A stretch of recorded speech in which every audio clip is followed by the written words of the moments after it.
If you like the video, make sure to like, subscribe, and comment for more videos like this. With Halloween just 2 weeks away, what are some of the most paranormal or spooky mysteries or creepy encounter stories you've personally experienced or heard that gave you chills? This story isn't one of my own but that of my grandfather, who swears to this day to still be utterly terrified of it and does not enjoy talking about it as it caused him great grief for a good portion of his adult life. My grandfather grew up in a very small rural town in Quebec called Pembroke. At the time he lived deep within the woods, one of the furthest cabins from town, and his next closest only neighbor was over 5 kilometers away. There were no street lights, and the only road leading up to his family's tiny wooden home was a dirt road. He had gotten up to use the outhouse, around 4:30 a.m., which was located at the edge of his property, a good distance from the house. He grabbed his gas lantern and made his way during the winter, -25°C, and proceeded to open the door. Upon opening the door, there was an old woman who looked to be 80 years old, dressed in that of a wedding or bridal gown that was tattered. He said that her mouth had opened and what had emanated outward was inhuman. He ran after dropping his lamp in the snowbank, and the old lady had come out of the outhouse and was staring him down as he ran away. The next morning, his brothers and he went and took a look at the outhouse, and there was no evidence other than the lamp lying there from the night before. My grandfather is not an individual to make up a lie for amusement, and he still swears to his deathbed that he has no idea who the lady could have been, as none of his neighbors were elderly or female, and nobody around him would have any use in using his derelict outhouse. Someone I knew in high school was at a party. Reports showed that people saw him leaving the house around 1:30 a.m. and was walking home. It was about a 10-minute walk. However, he was never heard from again. A lot of people were questioned. The party had 12 or 13 people attending, and he was one of 3 people who left at the same time. Everyone was 16 to 20. They say he only had 2 or 3 drinks. He didn't like to get drunk and never had more than that. No other substances were believed to be at the party. 3 days later, his body appears in a pond in a different neighborhood in the opposite direction of his home. From where the party was and where his body showed up, he had to cross a main street and walk about half a mile, unless he walked through backyards. The morning his body was found, there was a report that 2 people had stood outside the pond the morning before and the morning of his body floating to the top of the pond. There was some time spent trying to figure out who those 2 people were, but nothing came of it. It was ruled an accidental death. One of the people at the party was a close friend's sister. She's talked about it. She said she truly doesn't know what happened. She just knows that he wasn't remotely drunk, barely tipsy. There's no reason for him to walk in that direction, and she has no idea who might have been at the pond in the morning. When I was like 11, I was over my neighbor's house playing Resident Evil, and it got dark. So I had to run down his driveway and loop around from the street to come up my gravel driveway to the back of the house because we didn't use the front door. Across the street is just straight woods, so fear was a little jacked up from the video game. Now the back of my house is sort of a porch-like area that is walled around with a screen door and windows. The house is lit up, and there's a little moonlight. I walk up these old blue painted steps to get to the screen door, and it's locked. I'm sitting there thinking, shit, how did my parents lock me out? So to my left there's this side yard that is fenced and a deck that is connected to the porch. Then I hear my name from said side yard. Doug. To me, it sounded like my dad, so I answered Dad? And didn't get any response. So I figure, okay, I'll climb over the fence because the fence door was locked too for some reason. I get to the top and push myself, so I roll over, lifting myself with my arms, and I sort of fall onto the grill and make some noise. I keep it from falling over and then look up to the yard and expect to see my father, but there's nothing. For some reason I'm chilling, like, okay, that's weird, but maybe I'm just hearing things. I try the second screen door from the deck, and that's locked too. Then I hear it. Doug. Every hair on my body stood up. I slowly turned around, and my eyes immediately went to this huge tree opposite of where I was on the other side of the yard, like that was where the voice came from. Right to the crotch of the tree, it's dark. Like the blackest black, and it seems like there's barely any moonlight now, just the deck light over me. I can't make it out, but there's something in that tree looking at me like condorish. I freak the duck out and slam myself into the screen door, knocking it off its hinges and landing on all fours. I don't even look behind me. I run to the sliding door, and it's locked. So I head to the window to the kitchen on the right, rip up the screen, and leap through onto my back. I sprinted to the living room and hid under a coffee table until my mom came downstairs. I don't know what happened that night. Anytime I hear something related to the Jersey Devil or Skinwalkers, that memory comes back to me. This was in South Jersey. I'd like to believe I just imagined it. In the 1940s it was Christmas Eve and the Sodder family was getting ready for bed. The mother allowed the youngest children to stay up late as long as they were supervised by the eldest daughter. A while later there was a phone call, and the mother went to go answer, but when she picked up it was just a woman's laughter. After answering, she went to go check on the kids, but none of them were down there except the eldest daughter, who was quickly asleep on the couch. The youngest children had gone to bed, so it appeared. The blinds were not shut, and the door was not locked. These were regular things the kids had to do, and the mother assumed that they just forgot. She did the chores and then went to sleep. A bit later, she was awoken by what seemed to be a rubber ball bouncing on the roof. She ignored it and then went back to sleep. A bit later she woke up again, and there was a huge fire that had started and was beginning to engulf the house. The mother woke the father, who woke the children, and one of the children was in charge of waking up the kids sleeping in the attic. The entire first floor was engulfed, and the boy went up and yelled for the kids sleeping in the attic to come down. He ran after yelling and got out of the house, but the kids never followed. After the entire house was engulfed, they began sobbing, realizing the kids were most likely dead. The court determined that the fire was caused by faulty electrical boxes.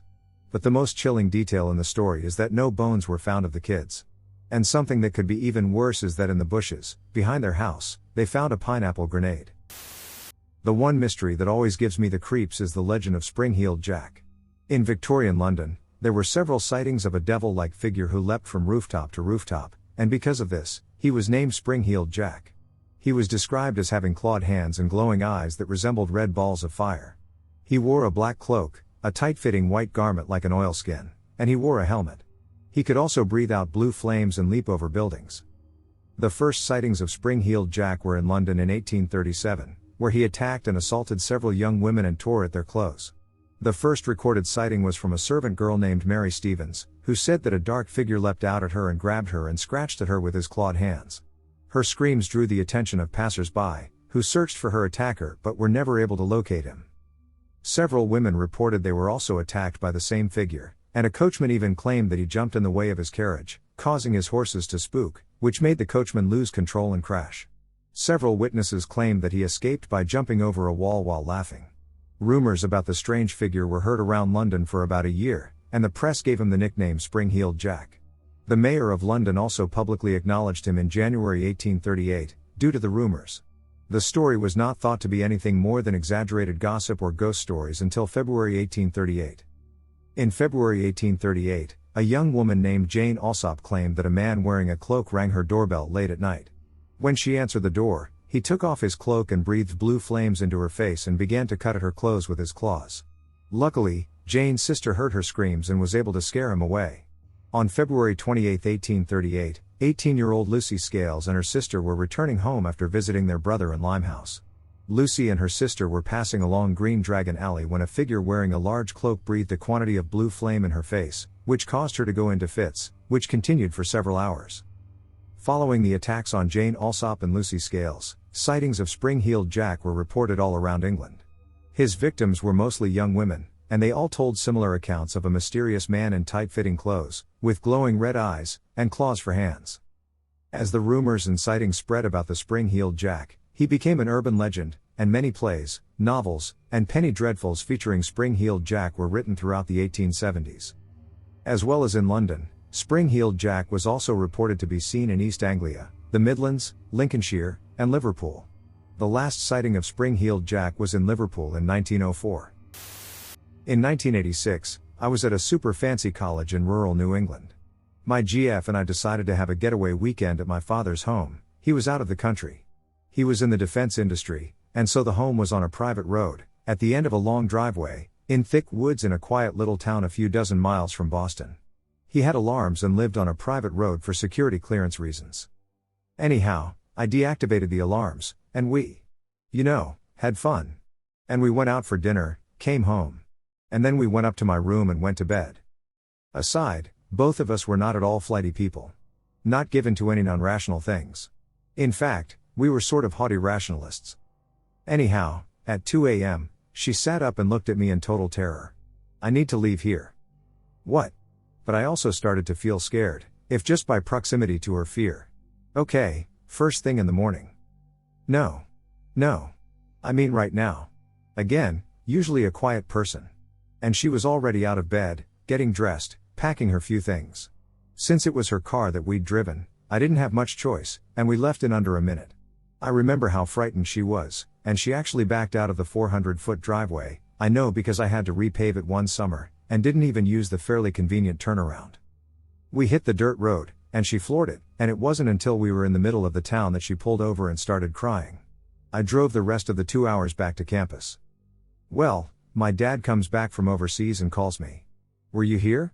I was not supposed to enter his home when he was not there.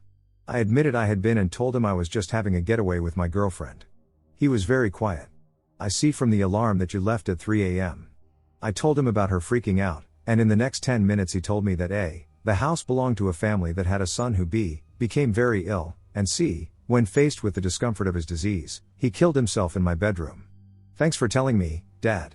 He never was a great guy." I did not tell my GF. I dated her another 2 years. She said she was happy to do things with my family, but that, flatly, I should never, ever expect her to return to my father's home, and really she would prefer I not ask her to change her mind on that.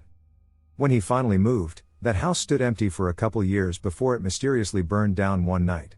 They had a hard time getting the fire engines up the dirt road, narrow, trees on both sides, and it burned to the ground. Eventually a rich person bought the property, cut down a lot of the trees, and built a mansion. I don't have any explanation for that event. It seems so dorky on one hand and so terrifyingly real on the other. It was 40 years ago, and I still remember it very vividly. She and I are still friends, and I brought it up one time we were hanging out in LA in the OOs, and she went white and said, "I told you I never want to talk about that." So, I used to live in a part of Memphis, Tennessee, that was a little shaky. It was right on the edge of what some would call the ghetto. But also there was a nearby area that was pretty secluded and desolate, as I lived on the outskirts of the city. Kind of near the industrial part near Raleigh for anyone familiar. Anyway, I was an 8-year-old boy when this happened, and my sister was 5 years my senior. The two of us went for walks on occasion. This time we went to the back of the housing division and further than we'd gone before. This area was pretty dirty and desolate for such a city. Just train tracks and a nearby industrial facility. Lots of dry tan grass coming through spots in the railroad gravel, lots of dusty crap people dumped illegally around the tracks. There used to be a pack of stray dogs that walked around my neighborhood, but other than that, no people or cars would really ever be seen out there, not that far behind my neighborhood anyway. We were just walking along the tracks, talking, throwing rocks, when I saw some strange movement just beyond the tree line of this small wooded area, about 40 feet ahead and on the left a bit. I told my sister to look as we walked a bit closer. We had made it to about 10 or 15 feet away from the wooded area when we realized the movement was in fact a mime of all things. In the middle of nowhere, seemingly hidden amongst the trees and thick dead vines that adorn the edge of the wooded area. Painted face, black striped shirt with black pants. He had the exaggerated expressions of a mime too. His eyes got really wide, and he seemed to start performing for us for a moment. He was kind of doing it in a way to, I guess, attract us. Maybe entice us into the wooded area where he stood. Or lurked, for that matter. I honestly couldn't tell you much about him, as we ran away quickly. I do, however, remember that it was very hot outside that day, and his makeup was pretty dingy and gross. As were his clothes. I know this sounds pretty unbelievable, but I assure you it happened. I sometimes wonder who that mime was. I'm sure he wasn't there to kidnap children, but who knows what would have happened if we'd gone into that thicket. And why there? He was just simply insane, I think. His mind was gone. It's far more unsettling than any abduction incident I've come across. I served in the Marines from age 18 to 28, when I was honorably discharged due to pinched nerves in my back, which led to surgery.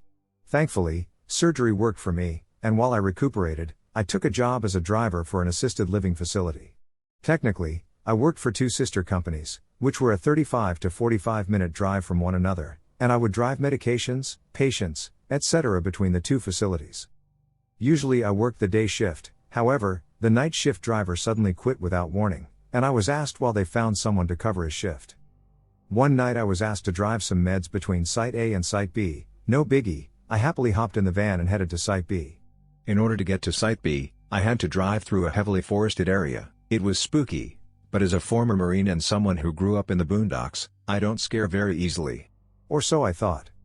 I'm listening to a book on tape as it was an older van with just a CD player, the radio didn't work very well, and this was before XM became the thing. I hear some rustling in the back of the van. Now a month prior, A squirrel had somehow made his way inside the van. I thought maybe it was another one, and the sound stopped, so I shrugged it off. I'm driving through the forest lost in thought when something bites me hard on the back of my neck.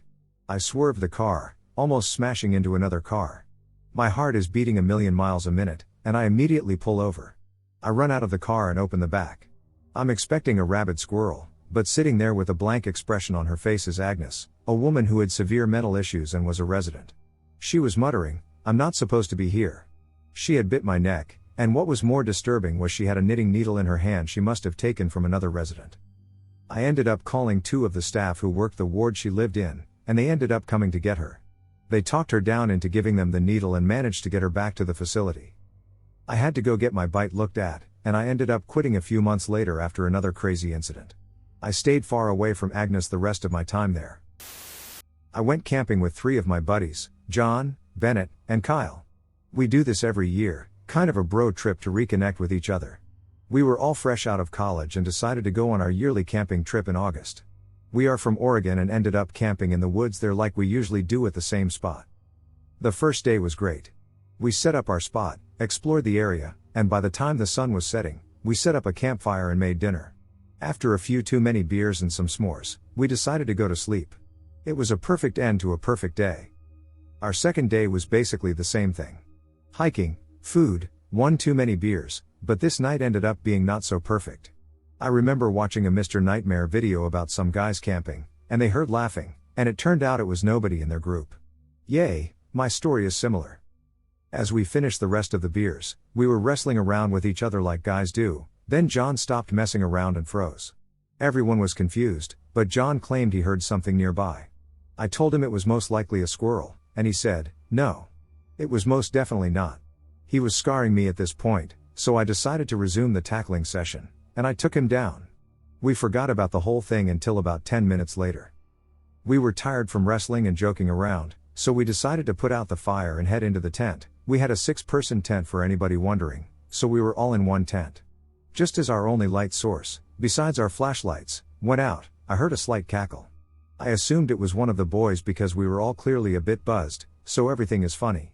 I wanted to see what was so funny, so I turned the flashlight directly onto Bennett's face. I thought he was the one laughing. Bennett's face was as white as a ghost. He looked at me and said, "Did you guys hear that?" I said, "The laughter?" And Kyle said, "That wasn't you?" We were all shaken and decided to go into the tent. As we got into the tent, I pulled out an axe that I used to cut the wood. It was the only source of protection we had. I was on the very end of the tent with Kyle and John in the middle and Bennett on the other end. We were all silent, but I knew we were all wide awake after hearing the laughter. We weren't exactly at an actual campsite where there were other people around. We just walked into the woods, found an open spot, and set up camp there. We were about a mile from our car with barely any cell signal. So I guess you could say we weren't exactly in the safest position if there was a crazy maniac running around. I got tired, so I dozed off.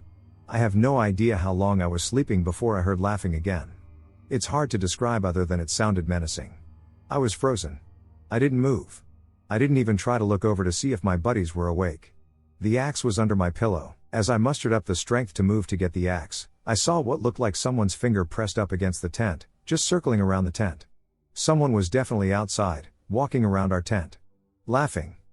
When they got to the front part of the tent, where the entrance was, they stopped. About 5 seconds went by before the person ferociously shook the tent and screamed boogity boogity. That's when I knew my buddies were awake as well because Kyle screamed like a little girl, and after he screamed, whoever was behind the tent laughed again and walked off. We laid there the rest of the night, wide awake and definitely sober. We didn't want to move out of pure fear that whoever was out there was still there. When the sun came up, we packed up everything and walked back to our car. We still go camping every year, but make sure to go to a legit camping site. I now bring a gun with me and not just an axe. Whoever was outside our campsite could have been a deranged homeless person, psychopath serial killer, meth head, or just an asshole playing a prank on us, but I sure as hell won't camp in a rural place anymore. Stay safe out there. It's a dangerous world we live in.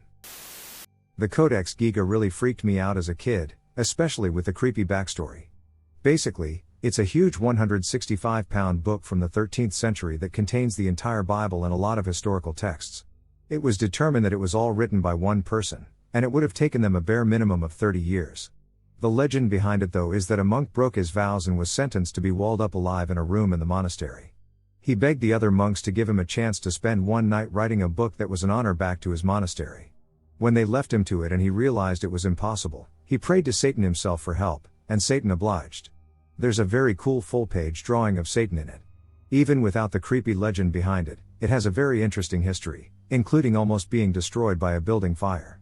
It was thrown out of a high window while the building was in flames and landed on a person below. It happened in 2019 in my town. A few days after Valentine's Day, a 19-year-old named Leah Croucher mysteriously disappears on her way to work. On her way to work, there is a lake that she has to walk around. There was CCTV footage on 2 spots on the footpath around the lake. She is seen walking on the first camera, but there is a short space between the second camera, around 2 minutes, but she never appears on the second camera, meaning she went missing in that short space between the 2 cameras. She was a black belt in karate, and her dad is a karate instructor, meaning she probably could have fought off an attacker. Woman sees her just before she disappears, crying with her AirPods in. Divers search the lake multiple times but find no one. A few months later, a woman claims she saw a hoodie that matched the one Leah was wearing when she disappeared hanging from a tree in the forest next to the lake but is no longer there. Family reveal she was having a relationship with a man in his 30s, which they describe as ex. He was a married man, I think, who was having an affair with her. Her family tells her to end the relationship because he's married and the relationship will not go far. Just before Valentine's Day, Leah's dad drops her off at a Premier, a big hotel chain in England, where she was going to stay with her friends, where they were going to drink alcohol, do their nails, gossip, and just be normal teenage girls. Friends say that they never did that. Later on, we find out that Leah walked off to a not as good hotel and paid for a room that she is suspected to have stayed in with ex. No video footage proof as it's been too long and the hotel has deleted all footage from that time. Ex is interrogated and has an alibi for the time she disappeared and was deemed innocent. All Leah's bank accounts have remained untouched, and her phone turned off. Just before Leah's 20th birthday, her brother ends himself because he can't deal with not knowing what happened to her. Then COVID hit, and everyone forgot about her. Nowadays, if you go through my town, you will see missing posters from 2 years ago and a £5 reward for information billboard on the motorway or spray paint on a bus stop saying "Find Leah." The Flatwoods Monster. In the quiet little mining town of Flatwoods, West Virginia, in 1952, a sizable group of young boys reported that they saw a meteor-like object crash in the woods. The boys then made off into the woods to check out what it was. When they came back, they reported that there was a strong-smelling mist in the area of the crash and that they were greeted by a robotic alien-like creature, wearing a flowing gown with a blood-red face, outstretched claws, glowing red eyes, spade-shaped headwear, and hovering via some mechanical craft. They then say the being hissed and began floating towards them, to which they all screamed, dropped their flashlights in the pitch-black woods, and sprinted back home. The story goes that the boys were asked to draw or describe the being separately from one another, and that all described or drew almost the exact same creature. It has since been blamed on a hallucination due to natural gas leaks in the area, but if this story is real, it's incredible. Something that happened to my aunt. She was in the checkout line of Costco, and an elderly couple, in their 70s, my aunt was around 45 at the time, struck up a conversation with her. They were very friendly, and my aunt is the type of person who will talk to anyone, so their conversation lingered for a while, and they mentioned something about inviting her to church. My aunt is very active in her church, and that's a big part of her life, so she was happy to accept, and they exchanged numbers. I believe she may have gone with them to church or vice versa and met up to eat/get coffee a few times. She was starting to get to know them better and found out that they had a couple adopted children who were grown adults but lived far away. So she figured they kind of saw her as a replacement for their kids, and she enjoyed their company. One day they invited her to their house for dinner. I believe my uncle, her husband, had met this elderly couple but wasn't able to come to dinner because of work or something. It was the first time she'd been over to their house, but she thought nothing of going to an elderly couple's house by herself. They had a perfectly normal and pleasant dinner, and afterwards the husband asked her if she wanted to check out their basement. She thought it odd that he didn't offer a tour of the rest of the house and just specified the basement, so she joked that she hadn't exactly been itching to look at it and asked if there was something of note down there. The man told her she could see for herself. And I implored her to check it out. When she opened the door to the basement stairs, she said she got an overwhelming sense of dread and a feeling that she didn't want to go down there. She second-guessed the feeling and said she felt silly for being so spooked, and then she said she heard a strong voice in her head tell her, "Do not go down there." When she told the man she didn't want to go to the basement, he got strangely upset, almost like a switch flipped, and asked what her problem was and why she wouldn't just check out the basement. She said sorry for being weird but that she wanted to go home, and grabbed her things and left as they protested and asked what her deal was. After she got so severely spooked, she was convinced something was off about these people. By the way, they had wanted to force her to the basement. She said she felt almost an evil presence when she was about to go into that basement. She eventually was able to get in touch with the couple's adopted children, and both of them told her they no longer spoke to or kept in touch with the elderly couple, as they had both suffered extremely severe abuse from their adopted parents growing up. Obviously, this confirmed my aunt's fears that these people were not who they appeared to be and not somebody she felt safe being around. She tried to avoid them as best she could, but didn't know what to say or do and was hoping maybe they would just fall out of touch. Instead, they started calling her incessantly and harassing her, with the man in particular becoming downright threatening. I'm drawing a blank on what exactly he said/did, but I know my aunt asked him to please leave her alone, and he refused. It got so bad that he even had broken into my aunt's house multiple times, subverting the security system and locks, and left threatening notes/items, taunting her that he had broken in without tripping the alarm or leaving visible signs, etc. I believe he had a law enforcement/investigative background.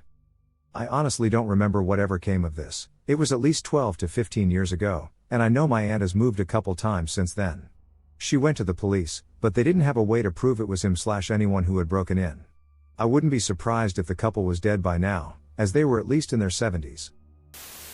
Several of the missing 411 cases investigated by David Pauline.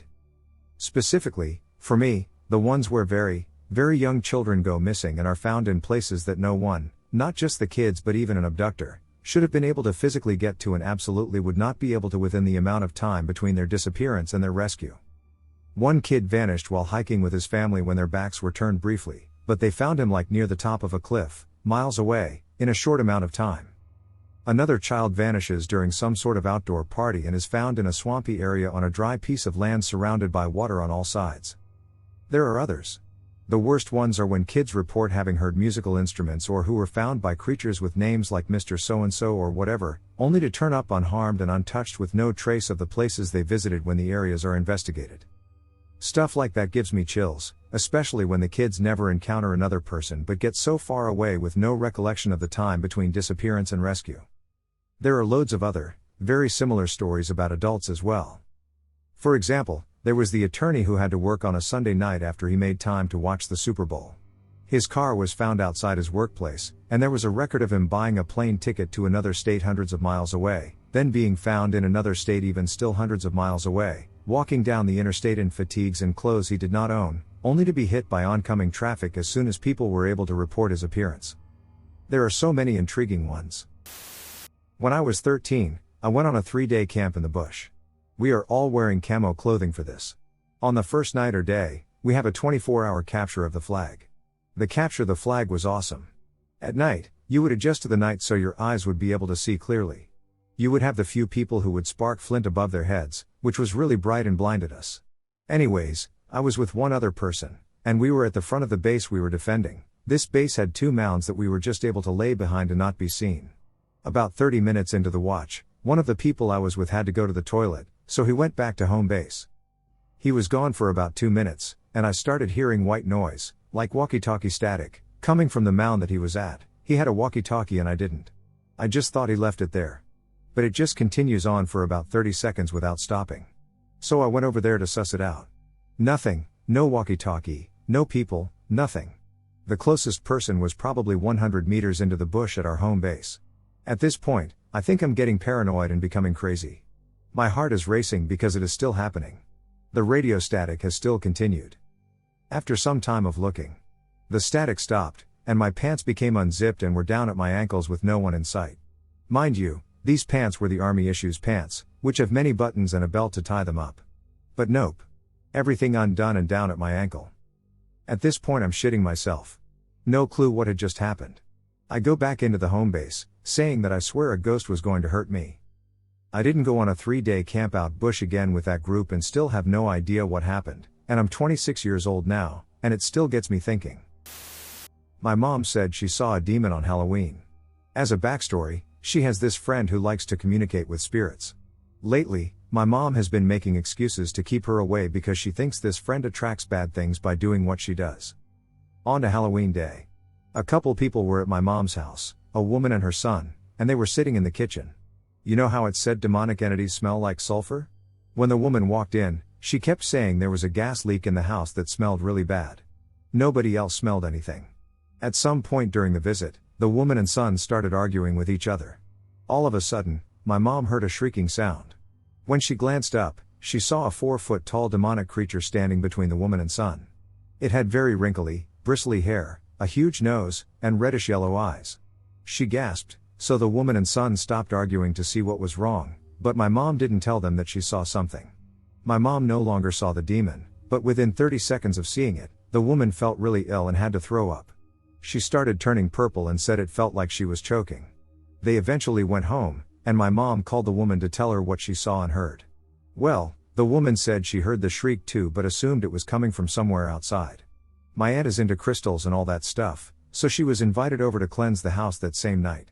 When my aunt was walking around, she stopped and said it was ice cold. She just so happened to be standing where the demon creature was seen earlier. Then the cold moved to behind my mom, like it went to hide. So my aunt did her thing and sent the demon out. Today, she's going to come over to smudge the house. Now I'm searching online for similar descriptions of the creature. When I was about 11 or 12 years old, I was given the opportunity to shovel snow from a family friend's front driveway. Living in the Pacific Northwest, it certainly snowed a lot, so I got my work cut out for me. I would usually walk from my home to their place, which was around a quarter mile. A good little workout for myself. It started like any day. Walked over, spent 15 minutes or so shoveling snow, then started making my way home. As I was walking home, I noticed a very strange man on the opposite side of the street. I don't remember much about him aside from a few small details. His clothes and burly coat were pretty ragged. He also looked super dirty and unshaven. His eyes seemed penetrating and cold. He wore a very unhappy expression. He noticed me and seemed to match my speed. Nervousness began to set in, and I walked faster. He began to call out to me from the opposite side. I couldn't make everything out, but I did catch stuff like how I looked like an angel and how I should follow him. Feeling terrified, I had no clue what to do. He was following me and getting way more aggressive sounding. Then a thought popped in my head, which I am pretty sure is what saved me from whatever he had planned. I knew I could take a small detour towards a local burger place and hide out in there. Plenty of people, plenty of witnesses. So I sped and walked my way in there and ordered myself a meal. And you know what? The guy followed me in there. He didn't try anything. He just picked a corner table and watched people. I picked a table where I could keep an eye on him. Midway through my meal, he stood up and left. I felt extremely shaken and nervous. All sorts of worst-case scenarios were running through my head. What if he was waiting outside for me? I knew I had to make it home, but I was extremely nervous. I took a breath, walked outside, and clenched my pocket knife. He was nowhere to be seen, and I never saw him again. Suffice it to say, when I told my mom that story, I was not allowed to walk over there. She made it a point to drive me. Thankfully nothing bad happened to me that day, but goodness did his weird comments and intimidating demeanor scare me. Thankfully, I was tipped very handsomely by the family for my snow shoveling duties.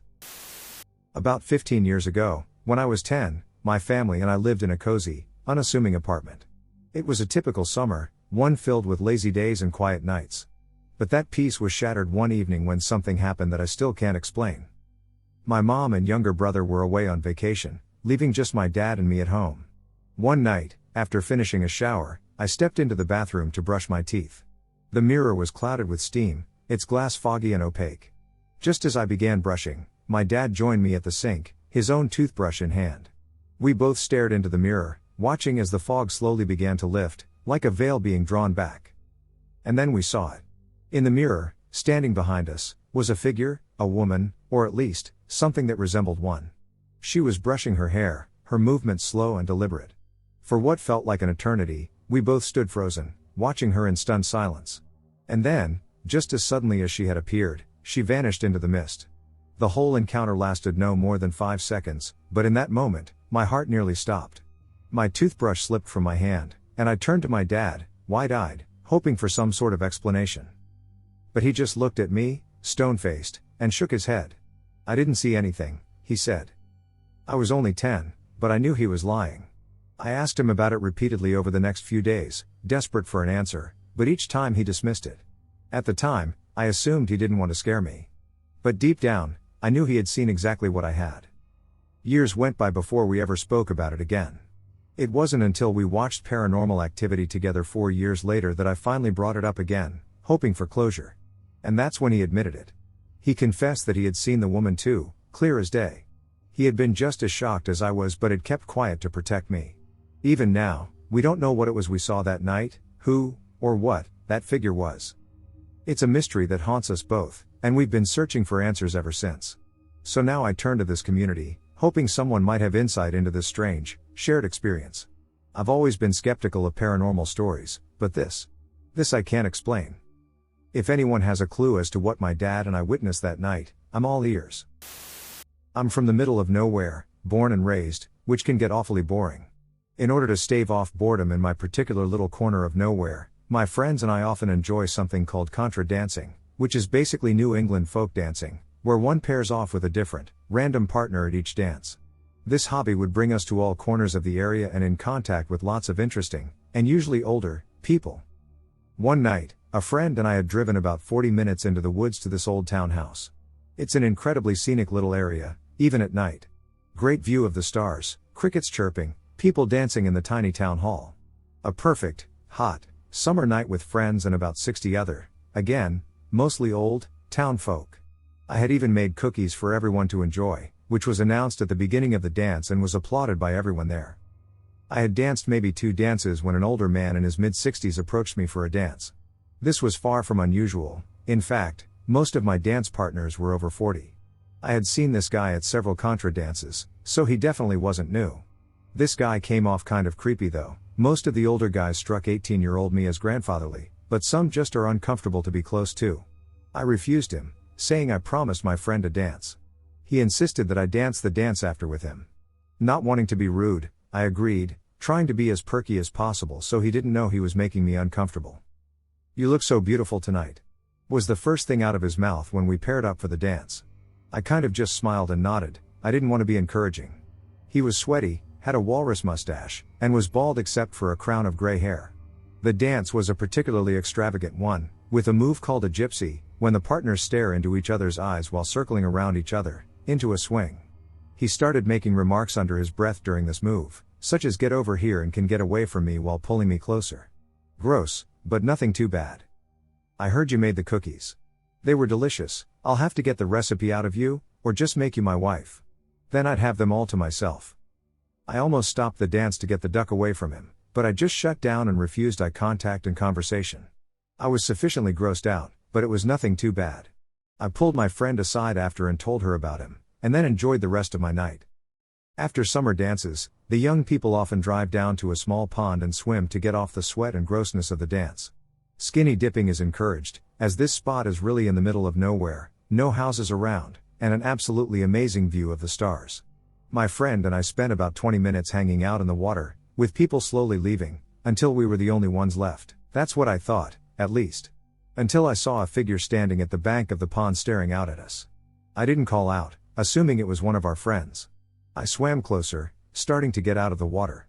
It wasn't until I was actually fully out of the water, clothed only in a t-shirt and underwear, that I recognized the old man. The lurch of fear and wrongness I felt in that moment I will never forget. I have never seen anyone above the age of 25 go down to the pond with us, and he was fully clothed and not there for a swim. He also wasn't saying anything. "Shannon, we have to go now," I yelled back at her. The pond bank was narrow, and it was difficult to scramble around him. I was pretending I couldn't see him, that he wasn't there, or that I didn't care he was there. Shannon was about 20 feet behind me when he turned to follow me back to the cars. The rocks were painful to walk on and made it difficult to move quickly.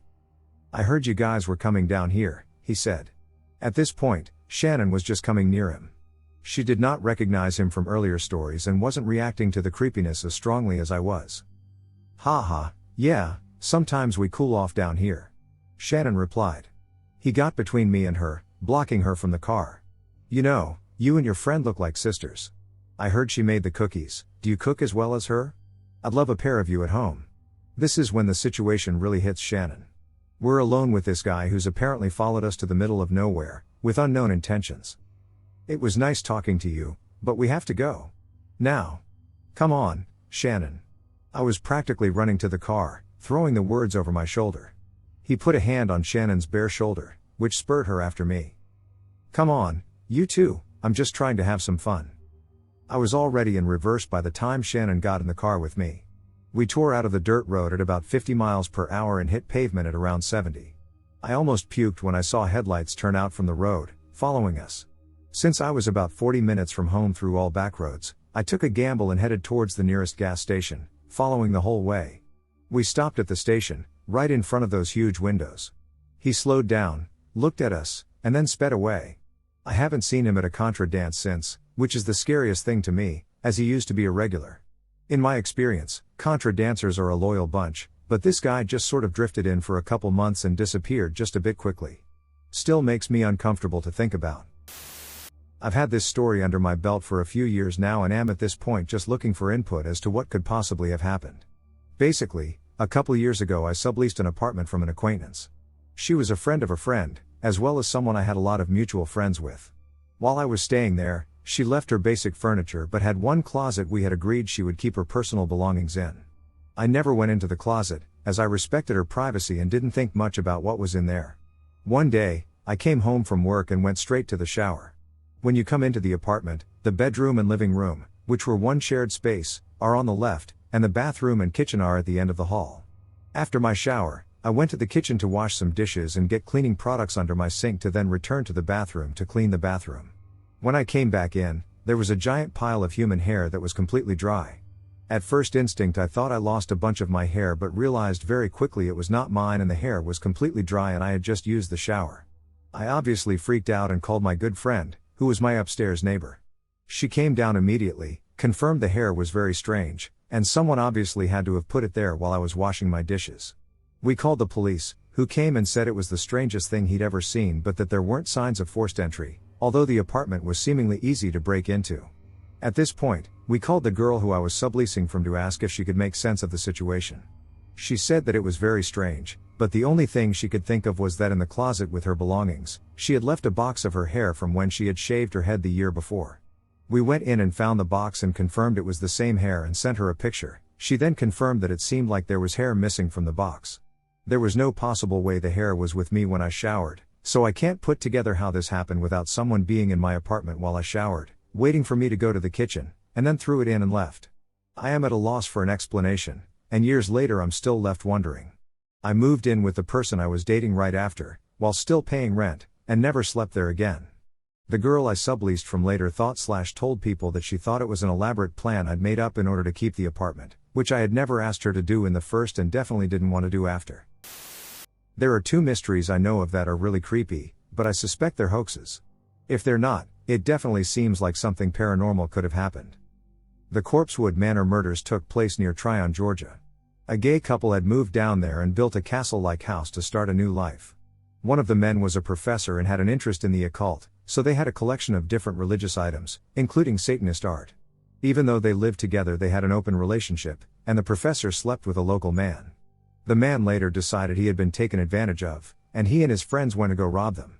The couple was ended, which may have been the end game all along.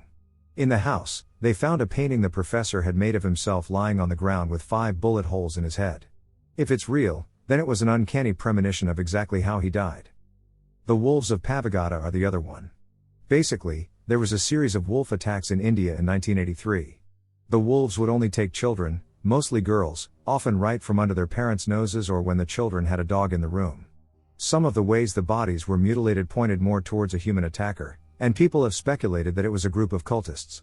Some people also claim that the wolves were bigger and redder than normal wolves and that they had no fear of people. Some things about the case point towards werewolves, which is why I think it's fake. Plus, when you look into it more, the witness statements and facts seem like a mix of reports from the Beast of Jevadon and the Wolves of Ashata incidents, which are interesting enough on their own. If it were real, there doesn't seem to be a rational explanation for what happened. The Oden farm fires is a local legend around here. Oden, Indiana, is a small town of approximately 1,300 residents in Davies County. It's a quiet, relatively peaceful town where not many strange or mysterious events occur. However, one April morning in 1941, an Oden farmhouse caught fire. When the owner rushed inside, he became baffled when he noticed the fire seemed to be gushing out from the wall. This farmhouse was built before electricity was standard, and without wiring in the walls. The cause of this fire was quite confusing. Firefighters rushed over and quickly put out the strange fire. Unfortunately, the weirdness didn't end there. A little while later, a second mysterious fire erupted from a mattress within the house, and the fire department had to rush back out. This strange pattern kept occurring throughout the day. By the day's close, the firemen had extinguished 28 mysterious fires. Proposed causes included gases from a nearby well, pranks caused by children, or magnetic fields. None of these causes could be proven or even fully accounted for what happened that day. This mystery known as the Oden fires was never able to be explained and never occurred again.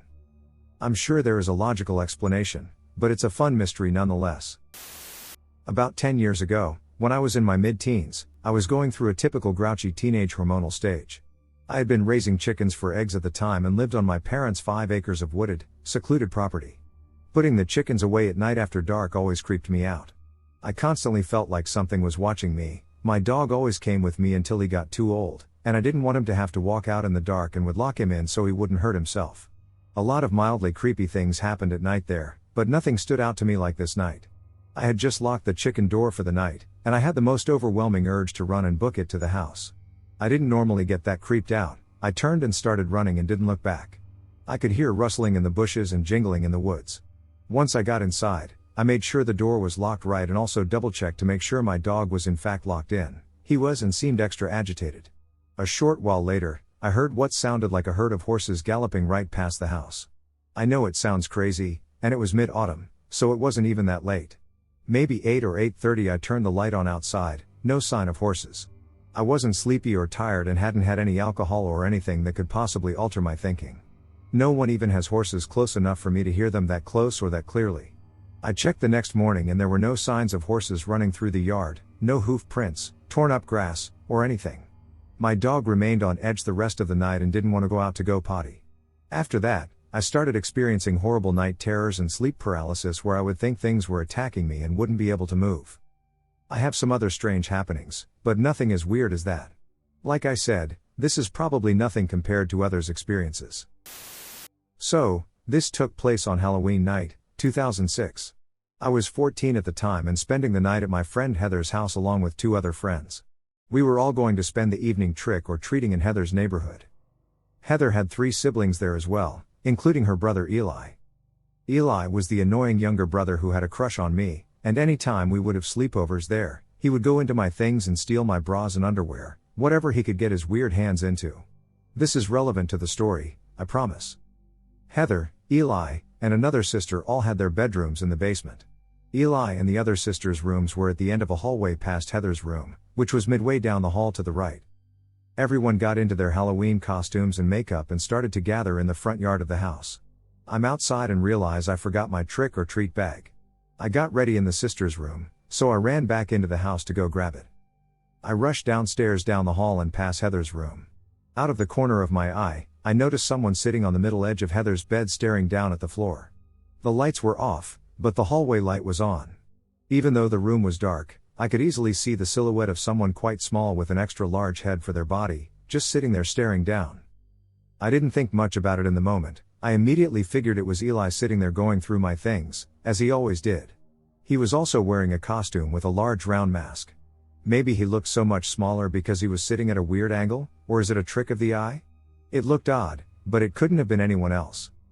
I also thought it strange and quickly took note of how unusually black and solid the figure was, absolutely zero features of any kind to be seen. It made me mad, but I was also too shy and non-confident to call him out on it myself, so I grabbed my bag from the sister's room and rushed past Heather's room again. I was going to rat on him to his parents, so I made sure to look out the corner of my eye again to make sure he was in there as I go past to see the figure still sitting there, looking down at the floor. I get outside and immediately start going off at Heather, telling her that Eli was in her room right now, going through my bag. I was super mad. But she looked confused. She goes, you were the only one in the house. Everyone is outside waiting for you. And points to her brother standing by the road with his group of friends. I felt super uneasy learning that. And she was right. Everyone had been outside waiting for me. There was no way it could have been him inside.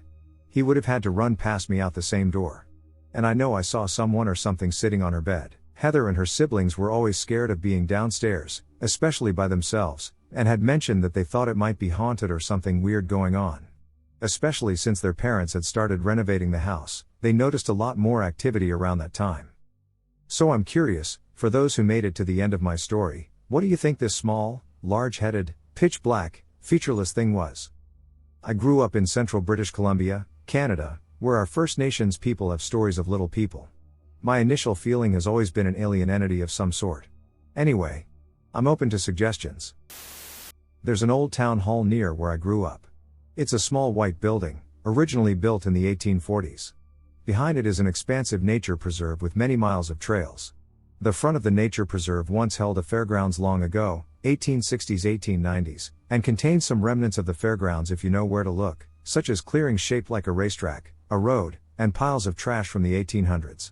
Nowadays the hall is mostly used for square dances, private events, and farmers' meetings. Years ago I attended the square dances, and all of us kids would goof off in the grounds behind the building, but we were all terrified of the woods and wouldn't go more than a few steps into it at night. I've been to this small area probably over 100 times, and it has always creeped me out. I have plenty of positive memories of this place, but each of those positive memories has a kind of fuzzy feeling of dread lingering around it in my mind. 1. When I was about 7, my mom took my younger brother, 5, and I into the woods to pick coral mushrooms. We were deep into the woods when suddenly my mom froze and told my brother and me not to speak. She carried my brother and made me run. We ran through the woods until she came to a fallen tree. She hid me under the tree and crouched with my brother behind the roots, and we waited for a while, then left the woods. I don't remember why this happened, nor has anyone spoken about it. 2. When I was older, 12, my grandpa was taking me foraging, and we pulled up to the grange and began walking towards the woods across the road. This was across the road from the Hall and Wildlife Refuge. I began feeling really uneasy. My stomach dropped as we stepped into the marshy area, and I had this get out now feeling, but I didn't want my grandpa to think I was scared. He turns around, looks at me, and says, "This doesn't feel right. We need to go," and with that, we turn around, get back to the truck, and leave without ever speaking of this again. 3. When I was 13, I was at a friend's house about a half-mile down the road from the hall. Around midnight, I felt this pull, put on my snow pants and coat, and walked the half-mile down to the hall and laid down on my back in the snow. I remember staring at the sky and feeling numb, and then all of a sudden I felt like I woke up and could feel the woods around me humming. Sorry if this doesn't make sense, I don't know how else to describe it. I ran back to my friend's house, where her parents had noticed that I was gone, but they didn't seem concerned at all about the fact that it was after midnight, I was gone for a while, and that there was a blizzard outside.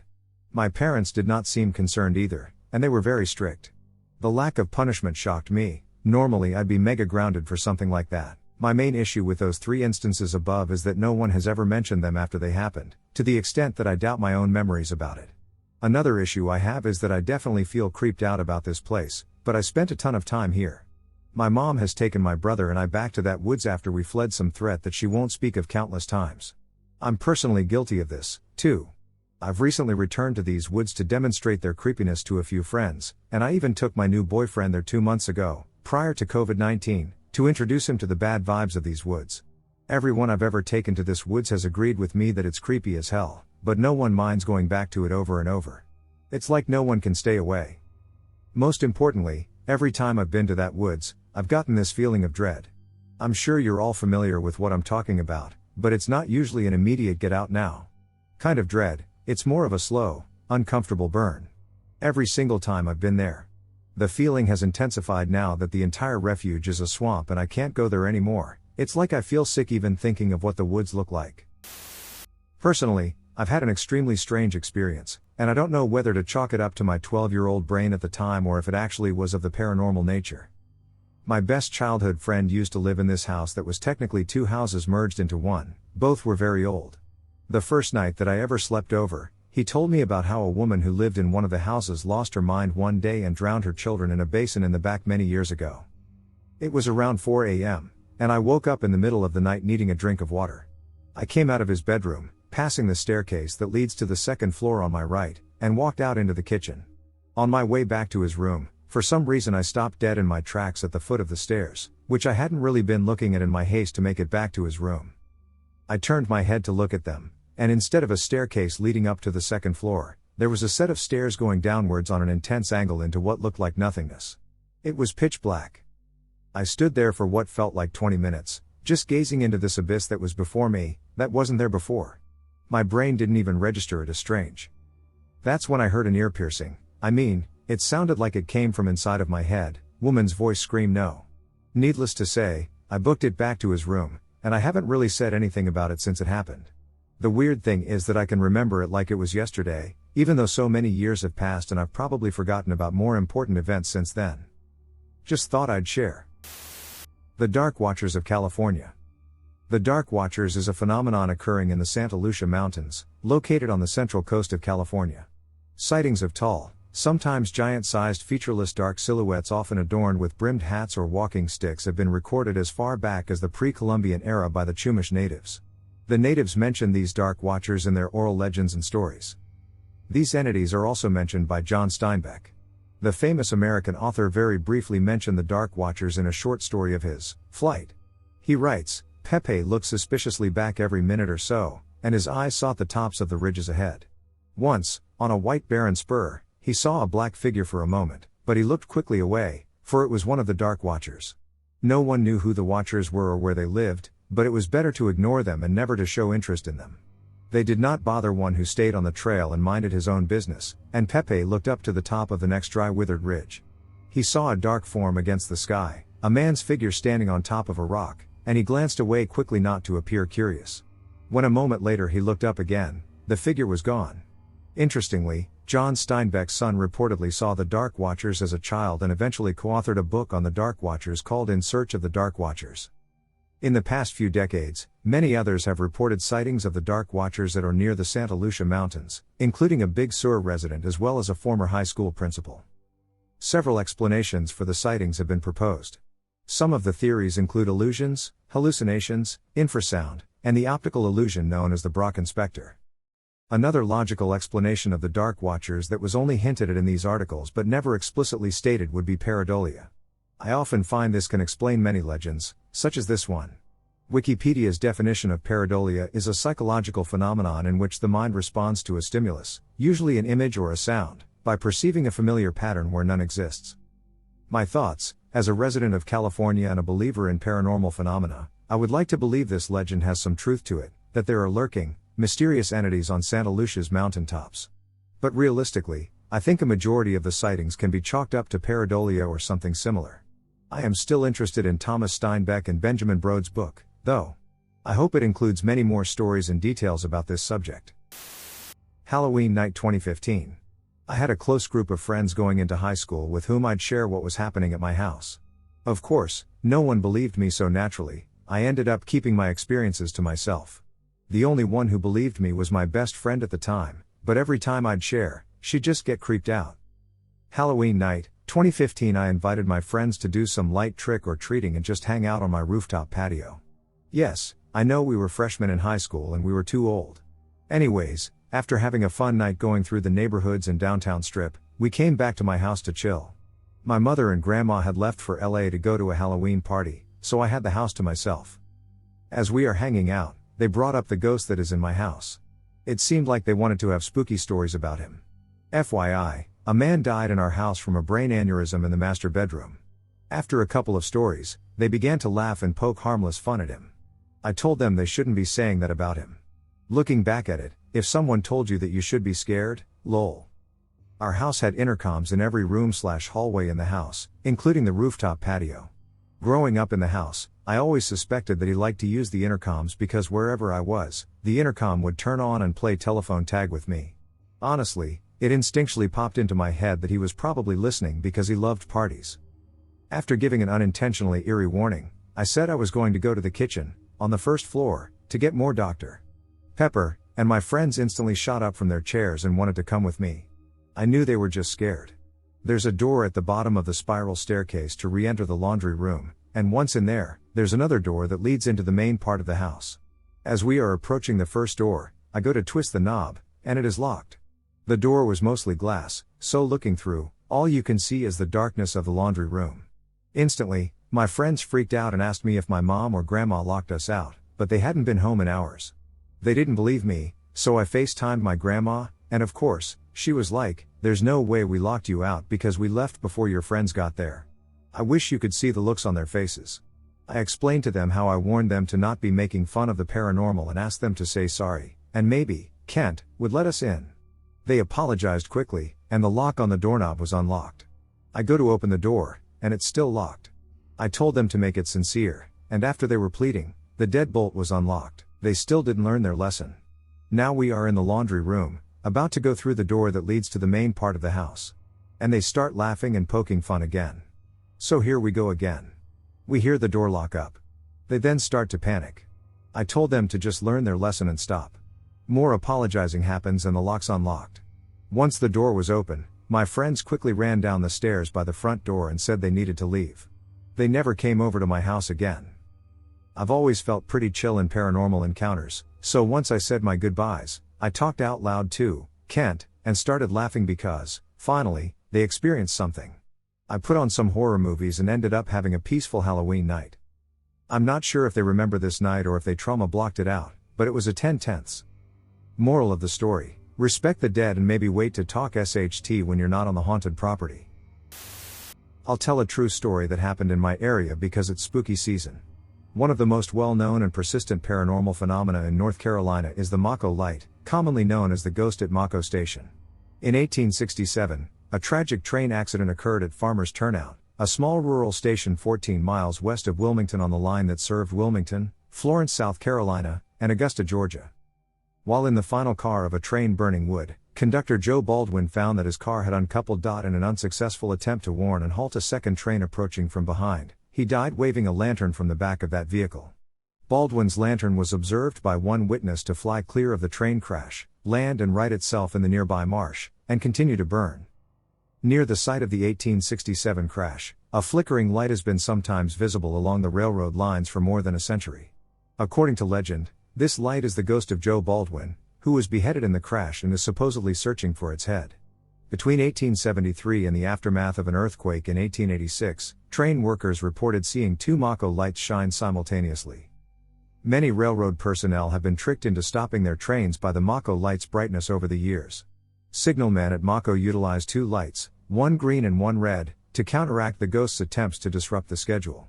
In 1889, President Grover Cleveland spotted the two signal lights while his train was watering up and wooding at Maco. He inquired about them and learned the whole story of old Joe Baldwin.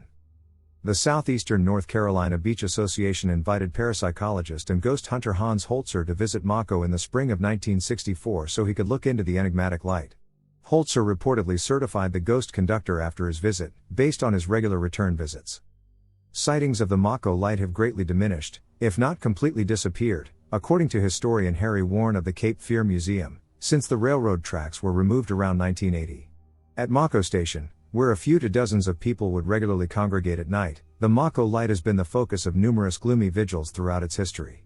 Numerous newspaper articles and at least one narrative song, The Maco Light, which encapsulates the story, have also been written about it. The body of Joe was discovered. Joe's head was located. He's still alive even though they buried them both. His lantern shines on a gloomy night in a gloomy marsh. To this day, I still don't know what I was thinking. My sister had told me so many times how stupid it was to play with Ouija boards, but I never believed in paranormal activity before and thought it would be a fun game to play on Halloween. I can't believe I was so stupid. My friends had come over for our annual Halloween get-together. This was their idea, but now I know I should have said no. Excitedly, my friend, who I will call Kate, got the Ouija board she had purchased from Toys R Us out of her bag. Who knew something bought from a toy store would have the power to scare us forever? Opening a page on Google, we looked up how to properly use the thing. It came up with instructions and some rules, which I knew at some point we would break as a laugh. As instructed, we circled the pointer 3 times on the board. Kate then asked, "Are there any spirits here?" The site said it could take a few minutes to work, so in anticipation we waited. Nothing. Disappointed, we looked at the rules. The first rule said to never play on your own, as it was more dangerous and there was a higher chance of being possessed. I then looked over at Kate. "Let me try by myself." Not really expecting anything to happen, I circled the pointer 3 times and asked if anyone was there. About 10 seconds passed before the pointer shot to yes. Kate looked at me with a frown. "Very funny, I know you moved it." That was the thing, I hadn't. I felt the blood drain from my face, my hands had started shaking. Kate, it wasn't me. She wasn't taking me seriously. By this point, I had broken the second rule, don't take your fingers off the pointer. Kate then mockingly asked, "Okay, spirit, what's your name?" The pointer moved on its own. Kate shared my horrified expression. We watched as the pointer glided on the board and noted the letters it stopped on. Zoe. Zoe. That's when my heart stopped. I felt tears welling up in my eyes. Zoe was my mother's name, she had recently passed from cancer. Kate threw her arms around me, trying to soothe me. Taking a notepad, I asked a question. "Mum, is that you?" It moved to yes. Kate then asked, "Are you okay?" The question was directed at me, but my mother answered. The pointer moved to no. I asked her what was wrong, and she replied. Pen at the ready, I wrote what she was spelling. Death. This startled me, I wasn't expecting this response. I asked her what she meant. "You will die." I started to get the feeling this wasn't my mother, I was speaking to. The article had said that by breaking the rules, you anger the spirit you are talking to. We had broken 2 rules. My sister had warned me from her own experience with a Ouija board that trickster spirits can contact you. Hence, she told me never to play with them. "You are not my mother," I stated. The pointer moved to no. In a heartbeat, I moved the pointer to goodbye and threw the board back into the bag. I had told my sister what had happened the next day. She was so angry that she tried to burn the board, but I told her that the rules stated if she did that, the spirit we contacted could escape the board, so we threw it away. This event took a toll on me, as I missed my mother very much, I still do, but this event convinced me she was still watching over me as a spirit. Kate and I have never told anyone but my sister about this, no one would believe us anyway. I wanted to share this to warn people of the dangers of using Ouija boards. It is not a toy, and playing can put your life on the line. Be safe this Halloween, but remember to still have fun. This world is indeed a scary place, and so is the next one. The Singing Lady. I live in Florida, and this incident happened about 3 weeks after Hurricane Irma, so not that long ago. Back in July, the ex and I had just finalized the divorce, and I moved into a gated neighborhood where every house was rented out by the same rental company/landlord. It's a tiny neighborhood with about 15 houses on top. All 15 houses are bordered around a man-made lake, with the backyards facing the lake. No one really has a fenced backyard. When you walk out your back door, you see the lake in front of you and your neighbor's backyard on each side of you. Everyone in the neighborhood seemed very close. Someone was always hosting a family-friendly party/barbecue or having people over to watch sports. I was/am still depressed about my divorce, so I never participated in these social gatherings. The only person I got to know was my next-door neighbor, Steve, an active Navy solider with a huge love for guns. Steve is the true hero in this nightmare. My daughter, Alice, is 4 years old, and I get her every weekend. Alice's bedroom window faces the backyard toward the lake. I spoil that girl to death. She truly is my everything, and I count down the days to the weekend every week just to be with her. That's why I was upset when Irma came, and I had to go almost 3 weekends without seeing her. The weekend before the storm she was with her mom, then obviously the weekend of the storm she was with her mom, then on top of that the weekend after she had to be with her mom because my power was still out. No AC in Florida is miserable. The humidity was so bad that week that I slept in my daughter's room the whole week because she has the only room with a window that faces the lake. I opened the window, exposing just the window screen, so the wind from the lake could cool the room as much as possible while I slept. Eventually the power comes back, and Alice starts visiting me again like normal. That was when the nightmare started. My daughter would complain about the singing lady and how she doesn't like her anymore. I thought maybe she was referring to one of my ex's friends or one of the teachers at her school. Maybe there was a teacher at her school that sang to the kids that she didn't like? That Saturday, Alice woke up in the middle of the night screaming bloody murder. I ran into her room and turned on the light and found her hiding under her covers. I asked her what was wrong, and all she could do was point to an empty corner of her room and say, "Look. Look." There was nothing there. She was acting as if she saw a ghost. After I calmed her down, she started to talk about the singing lady again. "Please tell the singing lady not to come back. Please, Daddy, make her go away. Obviously, she is having nightmares, right?" I showed her there was nothing in the closet and nothing under the bed and that there was nothing to be afraid of. She calmed down and went back to sleep. I went back to my room and quickly fell back asleep. It couldn't have been more than 20 minutes before Alice comes running into my room screaming, "She's back. She's back." Alice absolutely refused to go back to her room, so I let her sleep with me. The next morning, Sunday morning, I took Alice out to breakfast, and we stopped by Target to pick up a baby monitor. I haven't used one since her mom and I were still married, but I wanted to easily be able to hear her when she started having these nightmares again, so I could respond quicker. After I set them up, I showed Alice how they worked to give her assurance that I could hear her and she was safe. That night she slept soundly and didn't make a peep all night. The following weekend Alice had to stay with her mother again because she caught a stomach virus from one of her little friends at school. It was Saturday night, and I was sound asleep in my bed. Around 2 a.m. is when I heard it, a woman's voice humming a soft nursery rhyme through the baby monitor. The humming and soft singing got louder and clearer as the voice got closer to the monitor. I wasn't dreaming, I could hear a woman softly singing lullabies in my daughter's bedroom. I had never been terrified and dumbfounded in my life. I was feeling a mixture of pure terror and disbelief. Then the voice spoke out, "Alice, sweetie, are you awake?" Adrenaline shot through my veins. I jumped out of bed and locked my bedroom door. I picked up my cell and called Steve from next door. He didn't waste a second. As soon as I got off the phone with him, I heard him storm out his back door screaming, "Don't you duck and move." I ran outside and found him aiming his shotgun at a woman crouched outside my daughter's window. The one I had left open after Irma and never closed. Steve quickly dropped his guard when he recognized the woman. It was Jean, the neighborhood maintenance man/woman. Steve's wife came running out after him and confirmed it was her. Jean played dumb. She said she was not singing and didn't even know my daughter's name. She said she was near my daughter's window because she was doing her weekly patrol for gators and thought she saw one approach our house from the lake. Bull ducking shit. That bitch was singing, and she called out to my daughter by name. Yes, it's true that there have been a few gators spotting around the neighborhood, and yes, part of Jean's job was to patrol the lake at night every now and then, but at 2 a.m.? I obviously knew it was bullshit, and even though neither Steve nor his wife called her out on it, I could tell from the look on their faces that they didn't believe her either.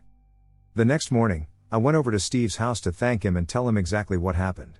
He told me Jean and her husband have been known to be a little cuckoo, but this is by far the craziest thing to happen so far.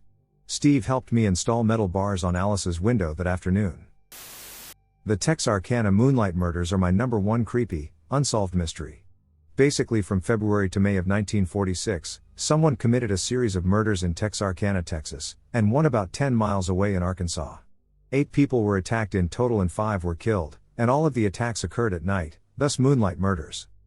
The first 3 attacks were all on couples who were parked on isolated roads, and they're terrifying in their own way. But the final attack is the one that gave me nightmares as a kid. A husband and wife were relaxing one night at their isolated farmhouse on their 500-acre Arkansas ranch.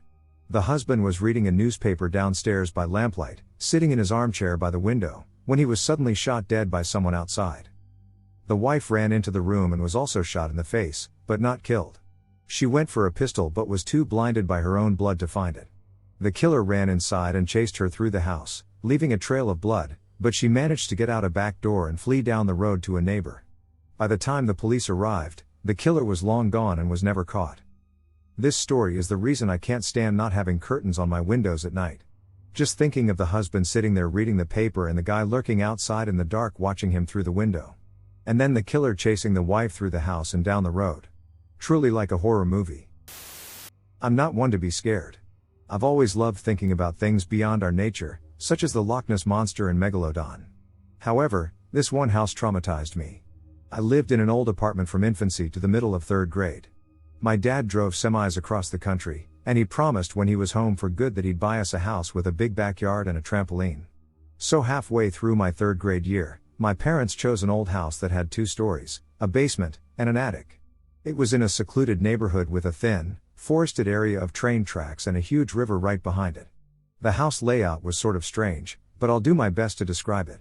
The attic was pretty standard, 2 dirty windows on each side. There was lots of mold up there, so I couldn't be in there long because it would flare up my asthma. Then down really steep stairs, abnormally small, you would walk out into the upstairs hallway directly across a tiny half bath and to the right a closet separating my sister's room from mine, and to the left the staircase to the main floor and my parents' room. Down the main flight of stairs, the majority of the house holds. From the bottom of the steps, there's a large living room to the right, a green room, and a basement door. To the left, there's the main bathroom and the dining room. Then it fades into the kitchen and out into a muddy room, and there were 2 rooms connecting that led to the back door. One was my dad's bar area, and his tool room was closest to the driveway. The entire duration we always used the back door, only my mom's desktop and desk blocked it off. And then finally to the basement. There was something really strange about it. It was entirely stoned in, equipped with a fireplace furnace behind a stone wall and doors that lead out back. I should also mention that the basement was not on the deed. Now that you have a considerable layout, I can further explain why this old house was so dreadful. The house was built in the late 1800s, it was 120 years old back then, and it seemed fairly normal. It was older and rickety, but my dad redid floor after floor as time passed. We had a dog, 3 cats, a rabbit, 2 birds, a turtle, and many fish. I know we had lots of animals. Not one like the basement. It was pretty dark down there, but a heavier, thick kind of dark. Especially near the furnace, there was a tiny concrete wall that made almost a little room, and it was always very dark. I was pretty young, so it may have been the mind playing tricks on me, but I'd hear footsteps upstairs in the attic at night. Not necessarily creaking from it being old, but more like the noise men's dress shoes make. I had a direct view of the attic door, and I would get very weary as the night dragged on. One night I was extra scared, so I let my sister sleep in my room because I was particularly freaked out. My door was broken so it would be stuck shut, and we both already on edge watched the door creak open. We went to investigate stupidly. The animals were all sleeping downstairs, and our dog passed out on our parents' bed. We both ran to my room and only slept when it was sunrise. We never saw anything physically manifest, but in certain areas you could tangibly feel a difference in the air. The main floor bathroom was shockingly the freakiest room of the house. We tried researching who built the home, but we could only find info from the last 20 years. One rainy day, my dad was replacing the floor in his tool room. He jumped in the wood and said it was buckling. He tore up the old wood, and there was a trapdoor. He lifted it, and it was very deep, at least a story deep, and a ladder built in to go down. I wish I was kidding. My mom went down voluntarily and said there was a brick-in header to another room. It must have been below the patio. There were so many mysterious things about the house. Even our elderly neighbor told us that 20 years before, a really old man lived there and buried his life savings in a mason jar in the backyard. There was something very off about that house. For me, I've always found the disappearance of the Roanoke colony to be quite interesting. The Roanoke colony was a British colony in North Carolina that disappeared under mysterious circumstances. The colony had around 100 to 120 people when their leader John White returned to England to gather more supplies for the colony, and when he returned many months later, he discovered the entire colony to be abandoned. The only clue left behind was the word Croatoan inscribed on a piece of wood. There were no bodies, suggesting that the colonists have left.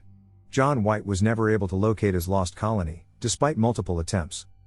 There are many theories, some more realistic than others, in my opinion. They range from the colonists deciding to move inland all the way to alien abduction. I tend to believe that the colony moved in with the Croatoan people of modern-day North Carolina. Other theories state that the colonists were massacred by local natives, though I've found little to no proof of this.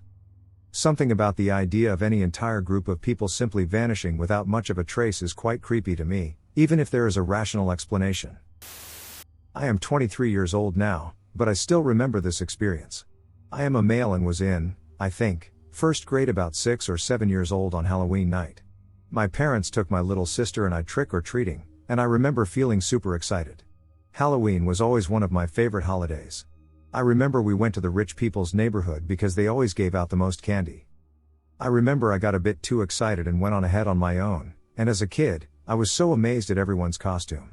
I would often go up to random people, look up at them, and compliment them on their costumes. I know it wasn't a good idea to do so, especially being on my own, but I was a kid, so I didn't know any better. One of the people had a scary mask on, and I was blown away by how cool it looked, and I had to tell them. So I did. I went up to him and told him how much I liked his mask, and he just stared at me for a few seconds. He pulled out his arm and grabbed onto my hand with a tight grip. I tried to pull away, but he wasn't letting go. Instead, he continued to keep walking while holding on to me. I was so terrified that this stranger wasn't letting go and was taking somewhere with him. I started screaming, but with crowds and crowds of people, nobody realized what was going on. I was looking all over the place trying to find my parents, and I managed to see my mom in the crowd, not too far behind me. She also saw me and was calling out while trying to get through the crowd. The stranger must have noticed because he immediately let go and took off very quickly. I caught up to my mom, and for some reason I decided not to tell her. It was only until a few years ago that I brought it up, and she said that I never told her about it and was surprised about what I went through. It is a scary thought knowing that people out there kidnap kids and do God knows what to them. I was lucky enough to have found my mom when I did. So my boyfriend and I were visiting a few friends in Richmond, Virginia. We went with another couple and decided to get an Airbnb. The other couple that we went with picked out the Airbnb, but they hadn't really been to RVA before. So the place they picked was about 15 to 20 minutes outside of the city center. Bit of a pain in the ass, but not a big deal. The neighborhood was nice. The house was okay. When we got into the house, it seemed I can't really describe it. It was nice enough. We were only staying for a weekend, and the owner left us some banana bread, but there was just this odd vibe to it. A bit of a creepy vibe. For example, when I put our stuff in our bedroom, I opened up the closet, and there was nothing in it but a chair. Not like a fold-up chair, but like a small child's chair, facing the bed from the closet. No hangers, no other linens, no towels. Just this small chair in an empty closet. I know that listening to it doesn't sound creepy, but I promise you, it was weird. I brushed it off, and we decided to settle in and then go and meet up with some friends in the city. Day turned into night. We all had a bit to drink and decided to call it an evening at around 1:30 a.m. The four of us headed back to the house and went to bed. Usually, when I drink, there is nothing in the world that will wake me up. My head hits the pillow, and that is where I will remain until the sun comes up. So I don't know why it didn't happen this particular night. Maybe it was the feel of the house, but I woke up at around 3 a.m. to a quiet giggle. Like a grown man's giggle. I thought maybe my boyfriend was just giggling in his sleep. But then the giggle started getting louder. And it sounded like it was coming from outside our window. The window was located behind the bed and above our heads. So I quietly snuck up to see if I could see anything. Nothing. There was no one out there. But it went quiet. The giggle had stopped. I was on the verge of returning to sleep. But then it started back up again. This time, I knew it wasn't my boyfriend. And I knew it wasn't the other couple. The giggling grew louder and louder, until it was just full-blown hysterical laughter. Right outside our window. At 3 a.m. I felt my boyfriend's hand tighten its grip on mine. I didn't even know he was awake. I asked him, "Did you bring your gun?" "No, but I have my knife." He asked if I saw anything out there, and I said no. The laughter stopped after about 15 minutes. We stayed up till about 4 a.m., looking outside the window, making sure that laughter didn't come back. We finally went back to sleep. When we woke up the next morning, we asked the couple if they heard anything, and they said no. In fact, they thought we were crazy. One of them suggested that I dreamt it, but how did my boyfriend and I both dream that there was some random person laughing their heads off outside of our bedroom window? I can't tell what's creepier, to be honest. The fact that we heard that at 3 a.m. in this creepy house right next to our window, or that when I looked outside there was nothing there. I guess you can chalk up my not being able to see it to maybe this person being directly under our window. But why would someone do that? Why would someone just stay for 15 minutes outside of a house, giggling and laughing, and then just, presumably leave? Nothing happened after that. We went back home, but to this day, my boyfriend and I still bring it up as one of the creepiest things to ever happen to us. I don't believe in too much paranormal stuff, but I had an experience that I can't explain. Around 1996, a friend and I were driving around on some country roads late one night. I had just bought a truck and wanted to take it out. We were in a very rural area, and the further we went, the fewer houses we saw. It got darker and the road got narrower. I had never been in the area before and never went out there again. I put my brights on. We went around a corner and started going down a slight hill, and something caught my eye. There was no ditch on either side. As the road sloped down, the sides of the road went up steep to farm fields on both sides with fences. We were going kind of fast, and I noticed that it was a man walking. He appeared to be startled. He jumped a little bit and stepped over closer to the edge of the road. I dimmed my brights and slowed down, moved over to the opposite side of the road, and before we could get to where he was, he disappeared. There was no ditch for him to jump into, and he couldn't have gone up the steep hill without us seeing him. I am 100% certain that we saw a man walking, and he completely vanished. My friend saw him too. We both described him identically. He was a slim, white male, average height, had an unshaven face, and a baseball type hat pulled down so the brim shielded his eyes. We both saw him for maybe 2 seconds, but he completely vanished before we got to where he was. We turned around and went back, going slow with the lights on, and there was absolutely nothing and nobody there. We went back home and brought it up every so often over the following years. Do you remember that time? We were both certain of what we saw and never had an explanation for it. My friend wasn't a paranormal guy either, and we were both completely sober. I've told a few people the story through the years. I'm kind of the proverbial guy who never makes up / embellishes / exaggerates stories to people I know, so I've had some interesting conversations with people who know the type of person that I am. So I live in a small town of Whitesburg in Kentucky, and there is a big mountain called Pine Mountain. And I live like at the bottom of it. Since I was really little, there have been tons of stories about my neighborhood and the roads I walk and live on. Ever since I can remember, my godmother would tell me that if I go to the top of the Pine Mountain, like in the middle of the road at exactly 12 a.m., you will hear a woman scream because her husband ended her and buried her under a tree right there. I never walk up there at night. And another one is that her friend Joanne was walking home from the movies one night, and she said that she saw the devil coming out of the creek, walking. And that she ran home as quick as she could. There are lots of abandoned houses in my neighborhood that no one lives in anymore, and they are usually right in the middle of the mountain. But one of the most known stories is the lady in the white dress who people say they see at the road, where the mountain is, and she will be walking and she will get in the car with you, like literally. There have been tons of stories about her, and my mama has had one, and they seem to be serious. I just thought I would share these with you all. I, myself, have not seen anything in my holler because I only go walking in the day, but you can look up, if you want to, Pine Mountain Whitesburg KY Ghost, if you would like to know more. My personal experience. About 2 years ago, we had some odd occurrences at our home. It was around late September / early October, as the leaves were changing color, and you can really feel autumn in the air. If you live in the Midwest or live in a place that has seasonal changes, the fall air smells different.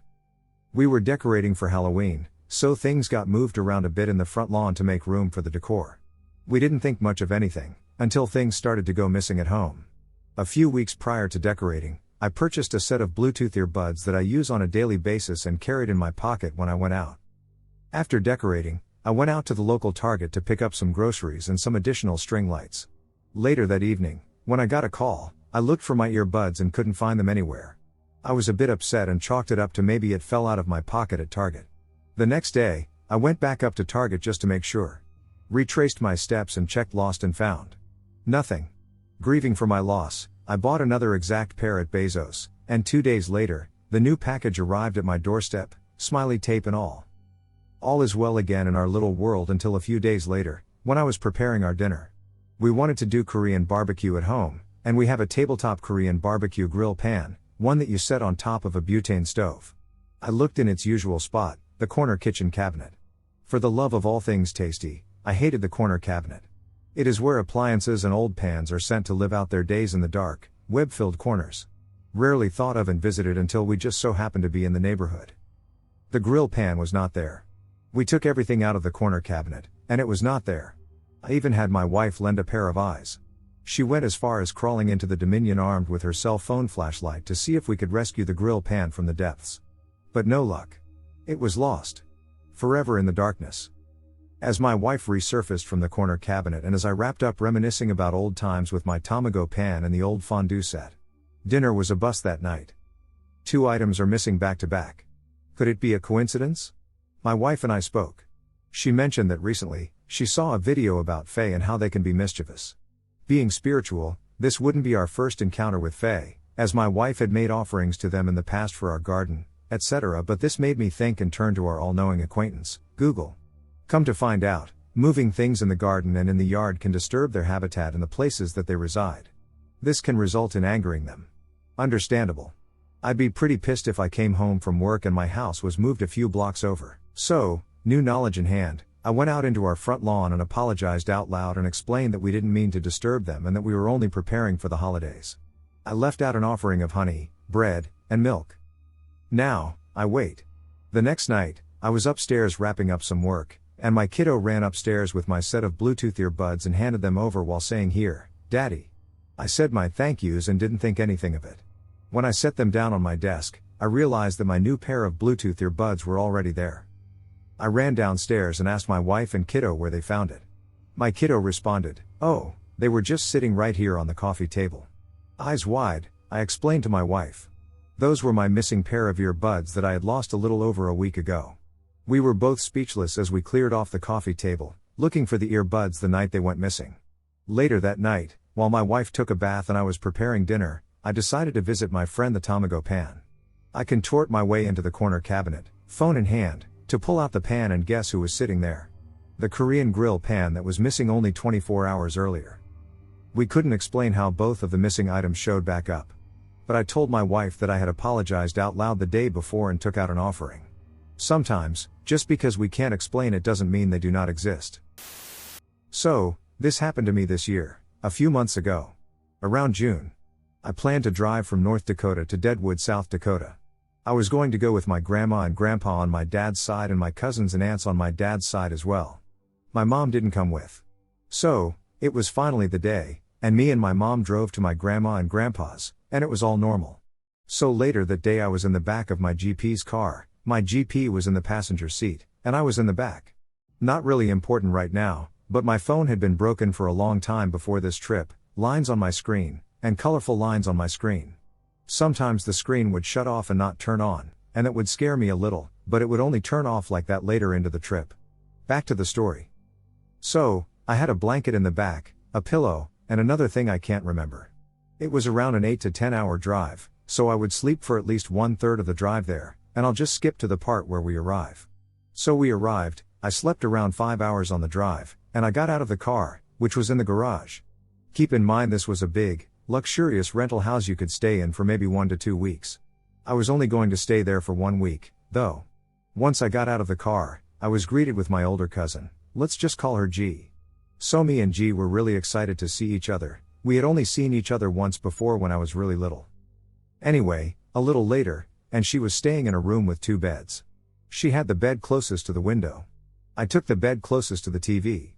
After a while, it was nighttime, and we hung out in some other room and laid on the big bed in it. The people that last stayed there forgot to log out of Disney Plus, so we used that. She told me she was going to rewatch some of JoJo's Bizarre Adventures, and I decided to watch it with her. Starting from the very start, that's the reason why I'm a big JoJo fan now. I've watched all the currently animated parts. Phantom Blood, Battle Tendency, Stardust Crusaders, Diamond is Unbreakable, Golden Wind, Stone Ocean, anyway, that's not important. We watched up to the middle of Phantom Blood, and I fell asleep. All was normal still. So maybe a couple days later, me, Grace, my other cousin, let's call her O, and some of my little cousins from Texas. G is also from Texas. There was a jacuzzi and a small sauna underneath the balcony. Keep in mind it was still around midday. So my cousins and me were crushing rocks, and I was sharpening a sharp stick on the concrete. They're kids, don't judge me, okay? And so I had thrown my stick somewhere, and I wandered away from my cousins. Keep in mind this rental house was maybe 100 feet away from the next several rental houses, and these were very close to the woods. Like, the actual woods. No sign of humanity 20 feet away from the balcony. I walked around the house, and suddenly it got very quiet. I didn't even hear my cousins, they were fine, I was just on the opposite side of the house. So, there I was, standing in between 2 rental houses, staring into the forest. I don't know what I felt at that moment. I felt like something was calling me to keep walking. It felt like something was out there in those woods. I took a step forward. It felt like it was just me in the agonizing silence, and what was ever out there in those woods. I soon felt a very strong sense of dread and fear. I was frozen. It was the most surreal, tranquil, yet terrifying experience of my life. It felt like time was slowed. It felt like me and whatever was out there was the only thing there. I'm not talking about something like a spirit or a person. I'm talking about cryptid-type presence. It was like an animal, but it felt like whatever was out there was partly human. Safe to say I snapped out of it and slowly walked away from those woods. I didn't go back out that close to the woods the rest of my stay. Later that day, it was just me and G chilling in the jacuzzi. It was night. It was very dark. It was silent. Only the small sound of the buzzing of the jacuzzi. I stared out into the black void of the woods. It was pitch black. I think I was the only one who felt it, but that feeling of dread and fear slightly came back. I brushed it off, and the rest of the time we were out there, it was just us and the darkness. I didn't talk about both of the times I felt that presence. That's the end of my story about my trip to the outskirts of Deadwood, South Dakota. I haven't told anyone about this experience. Only you, listening to this, know this story. I haven't had an experience like that since then.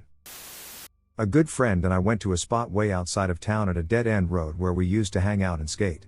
I'm from a small town, so we didn't have a skate park of any kind, and most townspeople or police officers didn't like it much. Anyways, one day we go out there and we find a pile of organs and muscle and meat with a slough of deer skin next to it, but it wasn't flayed or cut open in any obvious way that we could see. We didn't touch it really besides what I'm about to explain. At first we were freaked out, but then we thought, maybe a hunter, but then why did he leave the muscle, which I assume is what you eat? And why was it that it looked like a doe? No antlers and all that. So we looked closer and realized there aren't any bones either, just hooves attached to this pile of skin with the muscles and organs in a heap right next to it. We stepped on the skin in different places, and there were no bones under it or inside, not even a skull. Just a flat face looking straight up at the sky like some weird empty mask attached to a pile of skin. What was super weird was that it was like 100+ degree and it didn't stink or have flies, ants, or any insects. We came back each day wondering if we'd catch someone and nothing. For like 4 or 5 days it sat there without rotting, stinking, or any evidence that insects or animals were eating or messing with it. We went up to it every day, and it was exactly the way we found it. On the 5th or 6th day that we went back, it was gone. No trace. No explanation. No one has ever believed either of us until I call my friend or he calls me to confirm to people. I just straight away avoid bringing it up because it honestly sounds like bullshit even hearing myself say it, but that is the one time I've actually been thoroughly creeped the duck out. This is a true story. Every time I tell it, it pulls the eyes of everyone in the room. In the summer of 2020, my friends, Alex and Violet, and I decided to go on a mountain vacation. COVID cabin fever had hit us hard, and we were desperate to get out. We settled on a mountain estate and planned to camp and hike at several different locations. For one night, we thought it would be enjoyable to book a cabin in the woods. Violet's parents had rented a fire tower once and loved it, but a cabin beside it was all we could find. It was cheap, clean, and secluded. Excited to have a night where we could be as obnoxious as we wanted, we booked it. In the weeks leading up to the trip, we decided it would be a great idea to drop acid at the cabin. Violet bought an entire sheet in preparation for our arrival, and it was tucked in her bag as we pulled out of the driveway to make our way to the cabin. I remember this knot in the pit of my stomach, this aching feeling that gnawed at me. I told Alex and Violet that there was no way we could drop acid that night. Violet was pissed. We turned around and got into a massive argument, but I stood my ground. I just knew that we had no business trip that night. Finally, the fireworks settled, and we were off. The cabin was roughly 30 minutes away from the nearest town. It sat atop a mountain. We held our breath as we rounded the busted road that spiraled toward the top. There were no pull-offs, there were no other campsites. Just a long, winding road that led us to the cabin at the peak. We settled in and started a fire to keep warm. As dusk gave way to night, we heard the unmistakable noise of an engine on the road, then the flash of headlights. A side-by-side with 3 kids arrived, and our nerves settled. They smiled, gave us a wave, climbed the fire tower, and left. We'd heard there may be occasional visitors to the fire tower, but they were the only ones who'd come by. We doused the fire and moved inside, heated some hot dogs until they were lukewarm, ate them fast, and sat in the silence. You don't know how quiet it is until you're in the middle of nowhere.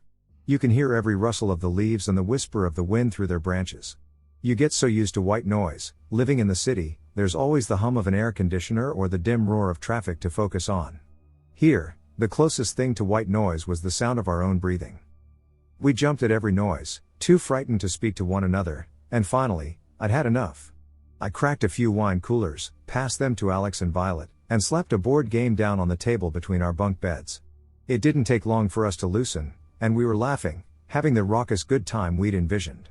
Much soberer than we'd thought, but enough that we were able to ignore the rumble of the woods. Later, we'd all recall hearing noises in the background. The snap of a twig. The dim rumble of an engine.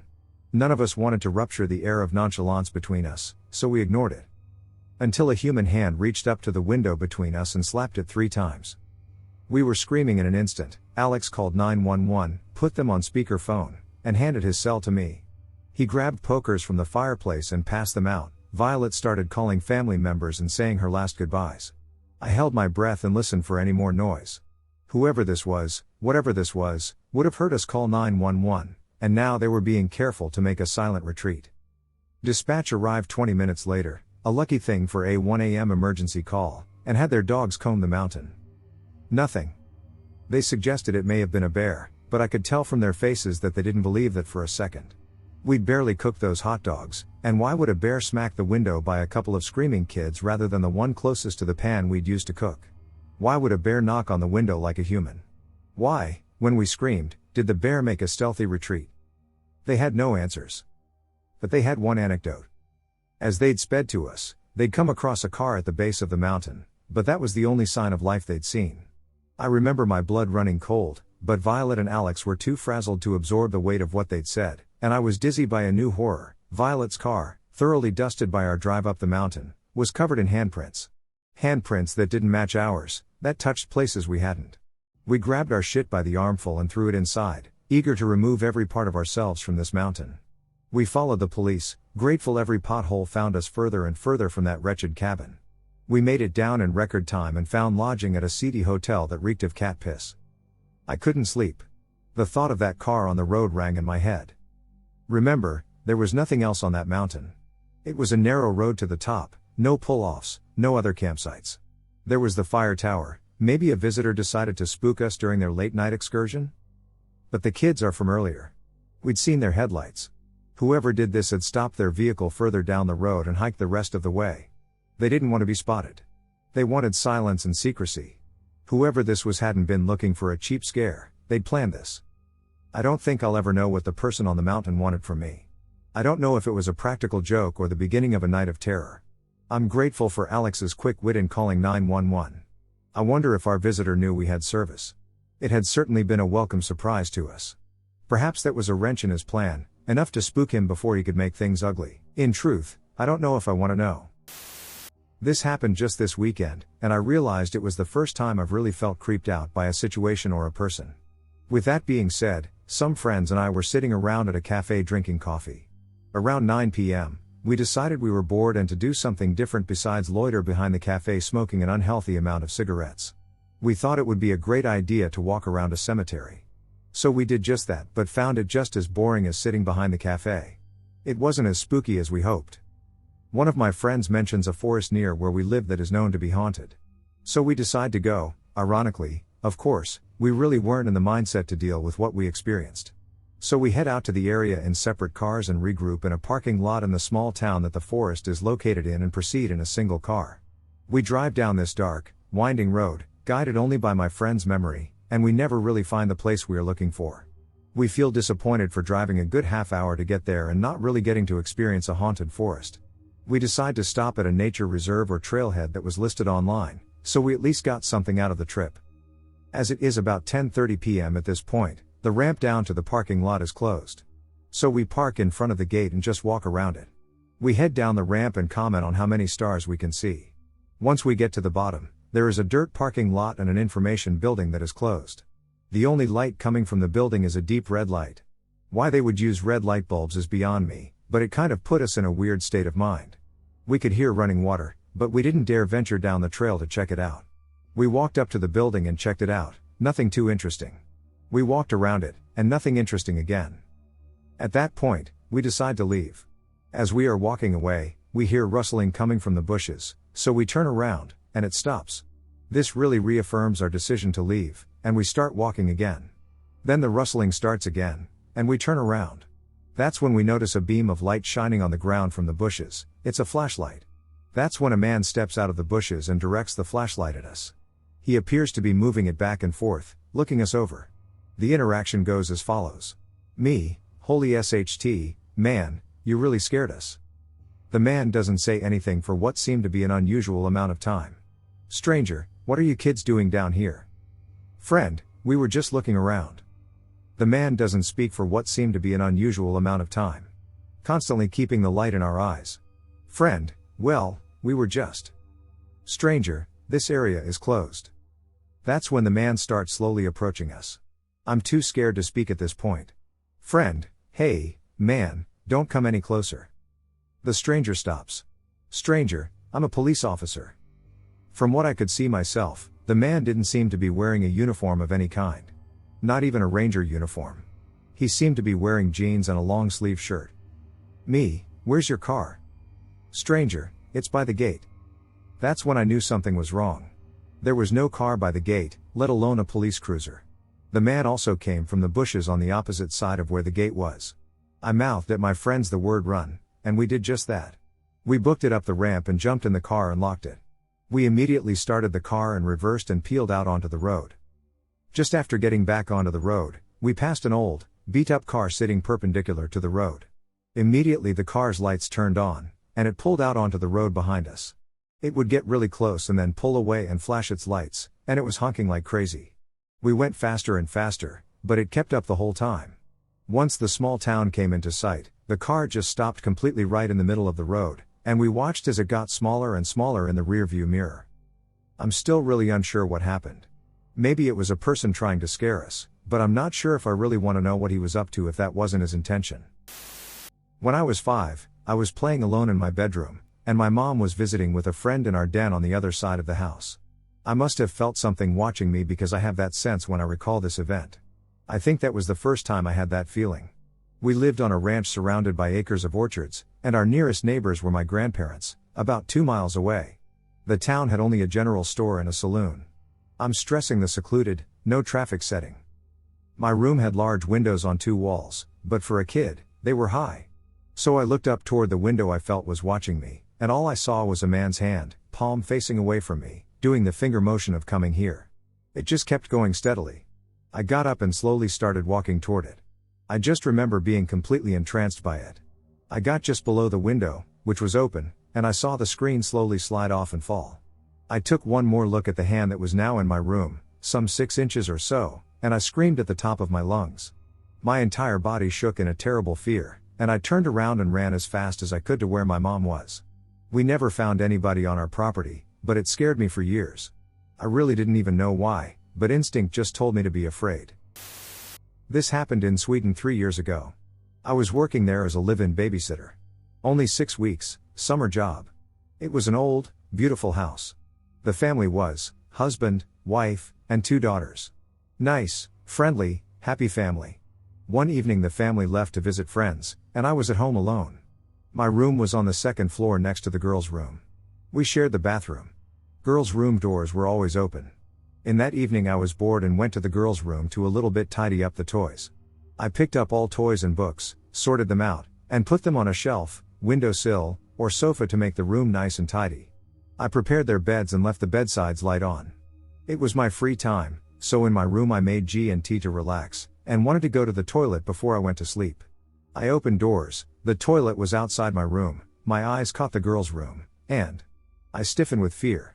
In the doors of the girls' room on the floor, there was a big black horse toy, an old one with big button eyes, probably from the girl's grandparent. I stiffened with fear because I remember sure that I organized all toys. I picked up all the toys from the floor. I was shocked. But my mind started to tell me to calm down. Maybe the toy fell from the sofa, but still 1 to 2 meters to get to the doors, and of course I had my G&T. I tried to tell myself that was just an accident, and maybe I do not remember. Maybe I really left that horse lying in the doors, so I have to walk over to leave the room. I was frightened but went to bed. I did not tell anyone because I thought it was my imagination. So next week my family went out again and was left at home alone. And again, before I went to bed, I went to the girls' room to pick up toys and make the beds. I pick up that black horse toy and consciously put it on the sofa next to all the big soft toys. I stayed indoors 1 minute, had a look around to make sure that all toys were in place, and calmed down my nerves after that previous event, and went to my room. Before I go to sleep, I have to go to pee. I opened my doors, had a look at the girls' room, and here we go again. The black toy horse was on the floor in the doors. My heart went mad, then I realized that something is wrong, that somebody is playing with me some games. I was freaked out. But at the same time I felt that somebody just wanted to play with me, not scared me, but play. I did not tell anyone about that story because I did not want to look stupid. I was not very close to that family because it was just a 6-week job and I did not know family before. But there was one occasion that girls told me her mom was doing something in their room. That room had attics, and was standing on mobile stairs to get some stuff from the attics, and she felt down. She told me that somebody moved the stairs. That was the only strange thing that happened there, but they did not mind that ghostly, just a freak accident. But anyway, nobody tried to get to the attics after that accident. The story with the black horse happened again to me at the last week of my job. But I got a strong feeling that nobody wants to scare me. But play with me. Anyway, my 6-week job finished, the family mom drove me to the train station, we talked about time we spent together, and she asked me, was everything okay? Did I notice something strange? I said no. I don't know what she meant with that something strange. But that is the only ghostly story in my life. Thanks for listening. When I was about 8 years old, my parents were going through a divorce, and I and my older sister used to spend a lot of time at our grandparents' house. It's a long, ranch-style home on a corner in a very nice neighborhood that's a 10-minute walk from a gas station, grocery store, and a few fast food restaurants. The streets are long and lined with well-manicured houses cradled by big, scenic California valley hills all around. We were never very wealthy, but my grandpa bought it as a fixer-upper many years ago, and the property value has skyrocketed since then. As you can imagine, it's a very safe spot, and although there weren't many other kids in the neighborhood, it wasn't uncommon to see neighbors walking their dogs or pushing a stroller down the sidewalk outside our house. Although my mom was extremely protective all our lives, this particular neighborhood was densely populated, and my family knew just about everyone who lived there. She grew up in that neighborhood herself, so she was understandably trusting. She would once in a while let me and my sister walk to the Rotten Robbie gas station on the other end of the block to grab a snack. I would always get a ring pop, and my sister would grab a Three Musketeers before we made our way back home. My sister was about 11 at the time, and this small amount of freedom was a huge deal to us. Nothing compared to walking down that street all by ourselves in the summertime, laughing and joking around, a couple dollar bills in our pockets. I felt like I owned the world. The one oddity I ever noticed around the neighborhood was a small camper parked on the side of the road opposite to the gas station, right along the backside of the fence of another house. It sat there in the shade like a permanent fixture, all the windows constantly covered by opaque beige curtains. I can't explain why, but it always gave me this deep sense of foreboding when I'd pass it. I was almost positive someone was living inside it because, at times, I'd hear the air conditioning running as it sat stagnant in that same spot. The hairs on my neck would always stand on end as I passed it, particularly as I passed the camper door, and I'd always keep an eye on it for the fear that one day it'd swing open just as I came to pass by. I think what bothered me the most was a drawing taped to the door from the inside. It was extremely messy, a sketch of odd lines in a brown-colored pencil that was frustratingly indiscernible. I could see the outline of something, a vague shape, but could never make out what it was intended to be. I never had the nerves to stop and stare long enough to really investigate, but each time I walked by, I'd steal a glance. A year prior to the incident I'm about to describe, I was walking with my mom past the camper in the shade. We had just gone to the park nearby and, unfortunately, had to pass the camper before we could cross the street and continue walking. I didn't want to seem afraid, so I kept on walking right behind her and didn't object when she walked past it. This time, I felt a little more brave. I was frustrated not being able to decipher the drawing for so long, and, while my mom was feet away, I stopped in front of the camper door and took a moment to really look at the drawing. Upon closer inspection, the paper was filthy. I remember doing a project in elementary school where we soaked printer paper in black coffee to make it look aged, and that's what it reminded me of.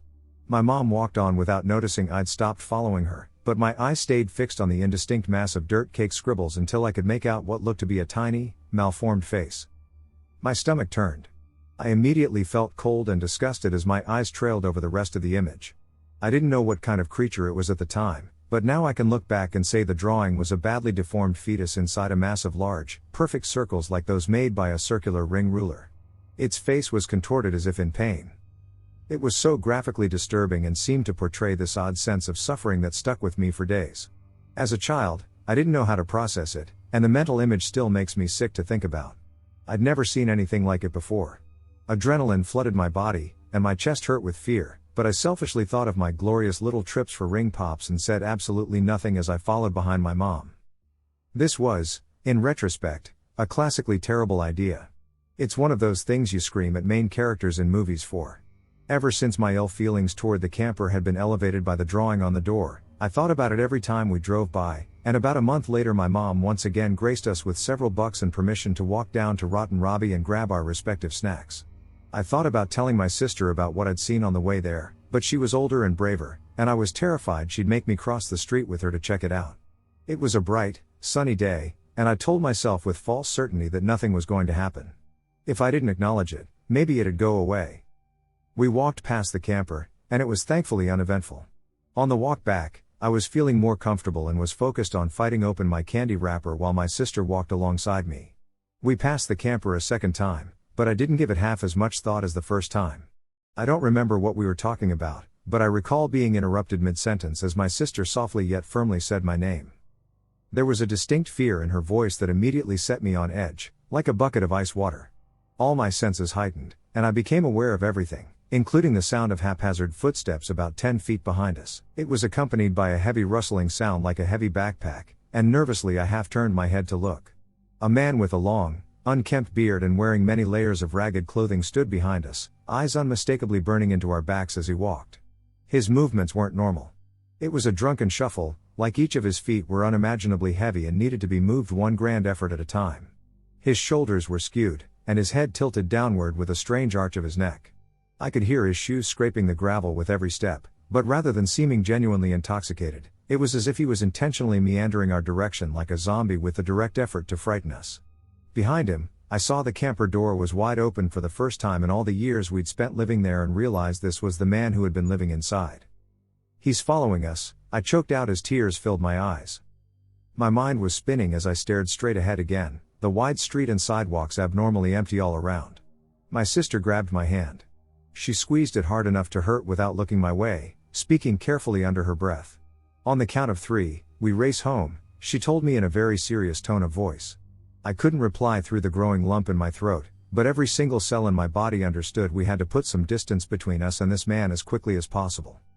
She began to count steadily while we walked faster, and the most terrifying part is that he started running before we even had a chance to. He must have heard her directions to me and tried to get a head start by sprinting in our direction before she got to 3, but his footsteps were noisy, and we bolted like deer the instant we heard him behind us. I'll never forget it. The chase felt exactly like you imagine in your nightmares, the fear your pursuer is inches away from grabbing your arm or a fistful of your hair. I pictured myself being dragged into the van with nobody around to see or hear me. We ran so fast we didn't even have the breath to scream, and peering back behind me about 10 seconds later, I saw him running our direction with absolutely none of the impairment he showed with those zombie-like steps moments before. I think back on it now, and he may have been deliberately pretending to be handicapped to lower our guard so we wouldn't start running. The thought is terrifying, but I can't rationalize it any other way. We made it to our grandparents' house and, without looking behind us, yanked open the stubborn old door before slamming it closed and scrambling past their excited dogs to get as deep in the house as possible. I don't even think we locked it, as our main goal was getting within the line of sight of any adults as quickly as possible. My mom was talking to my grandpa at the table and gave us an amused look when we bounded into the living room. Since we were kids, running around wasn't anything out of the ordinary, and she didn't ask what happened as we collapsed on the couch and tried to catch our breath.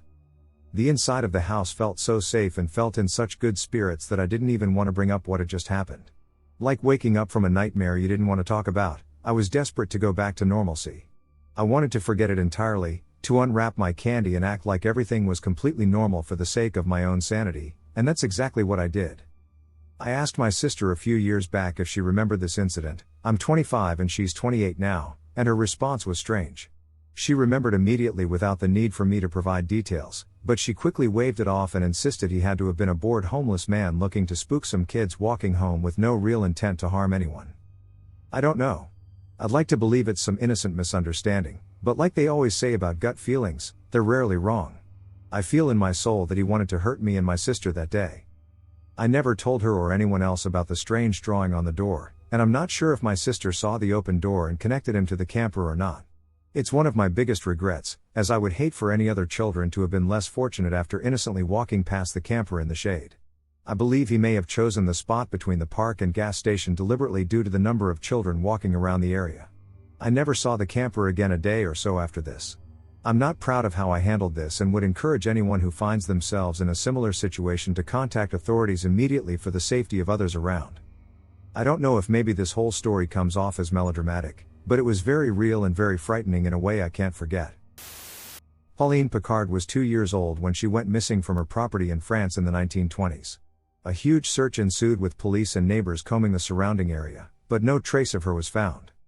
About a month later, police informed the family that a child similar in appearance had turned up in a city some distance away and was being kept at a convent.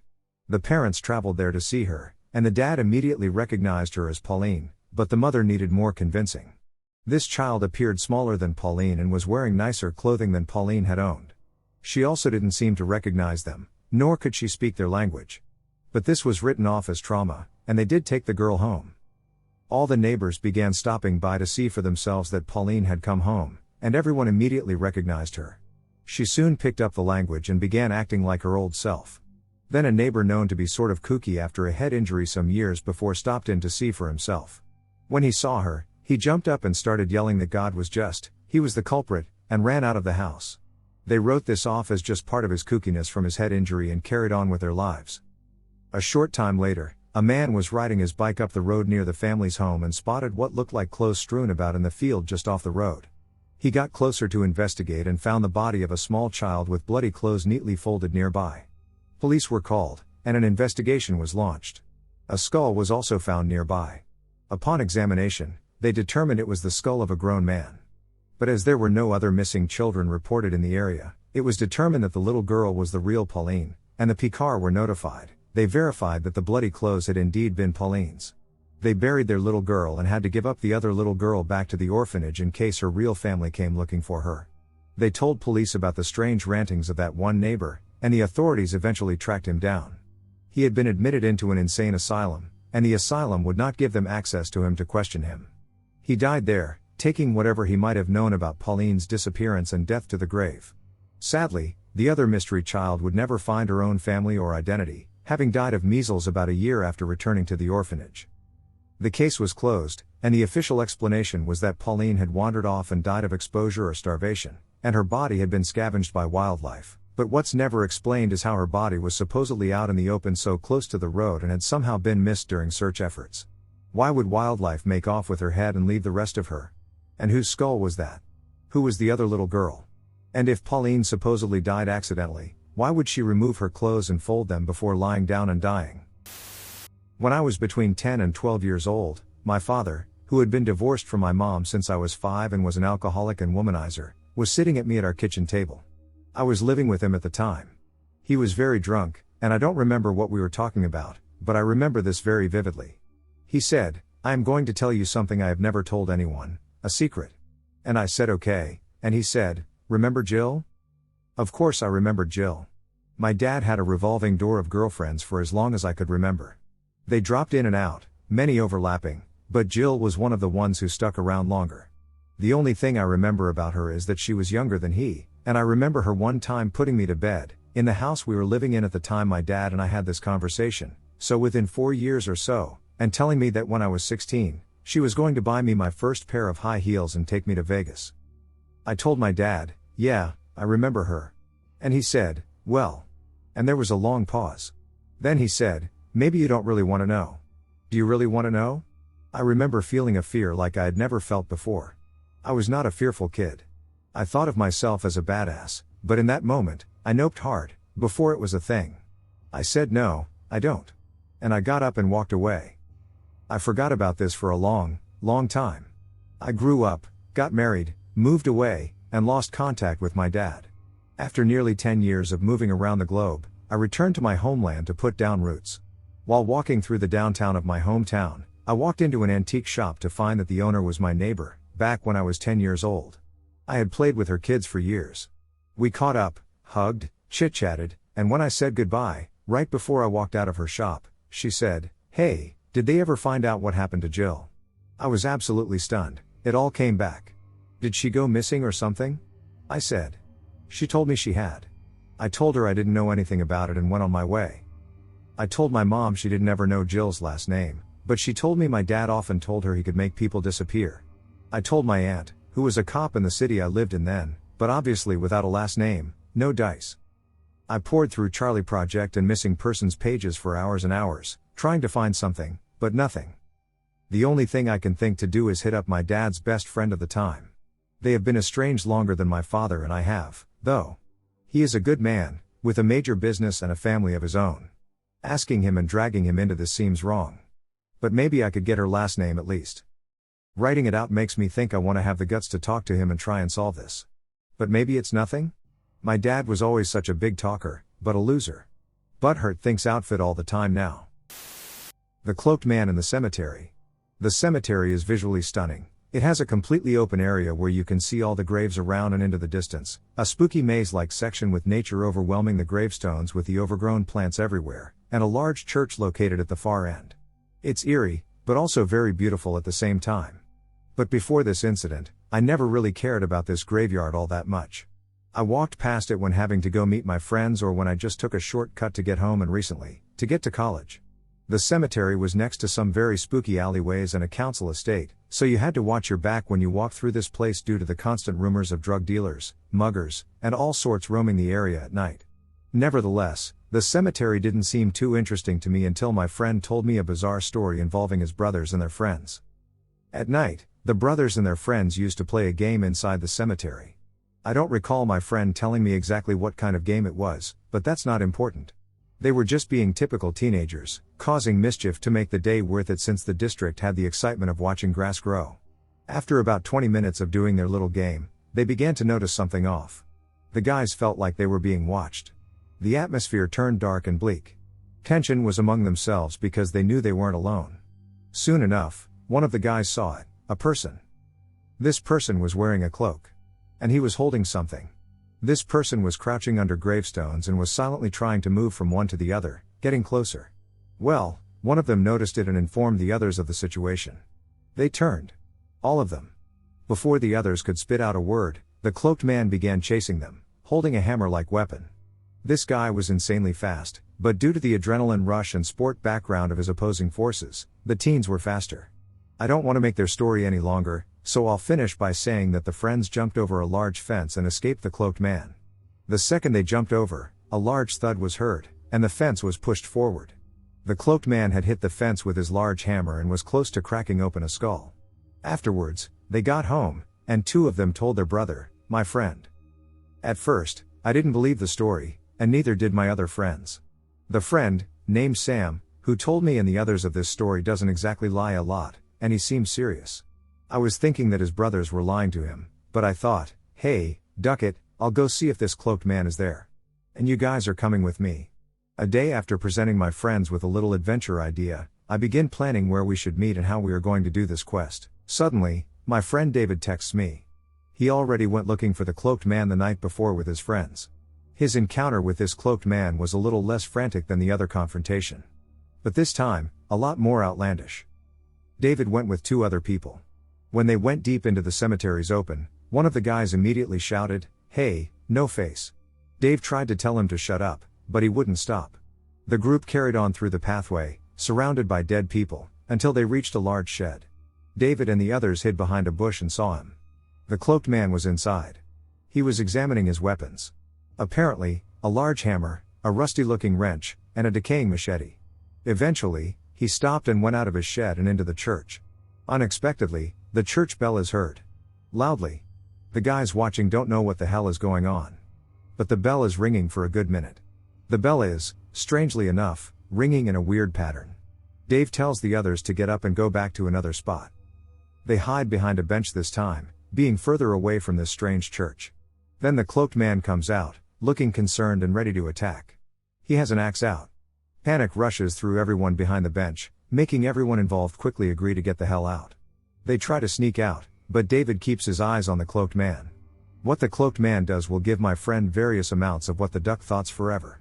A cloaked man stops dead in his tracks and then falls to the ground. What's he doing? He's crawling around the gravestones rapidly, going from one to another. However, he's not just doing that. He's making noises. The sound of the cloaked man spewing out growling-like sounds begins to conquer the frigid, emotionless graveyard.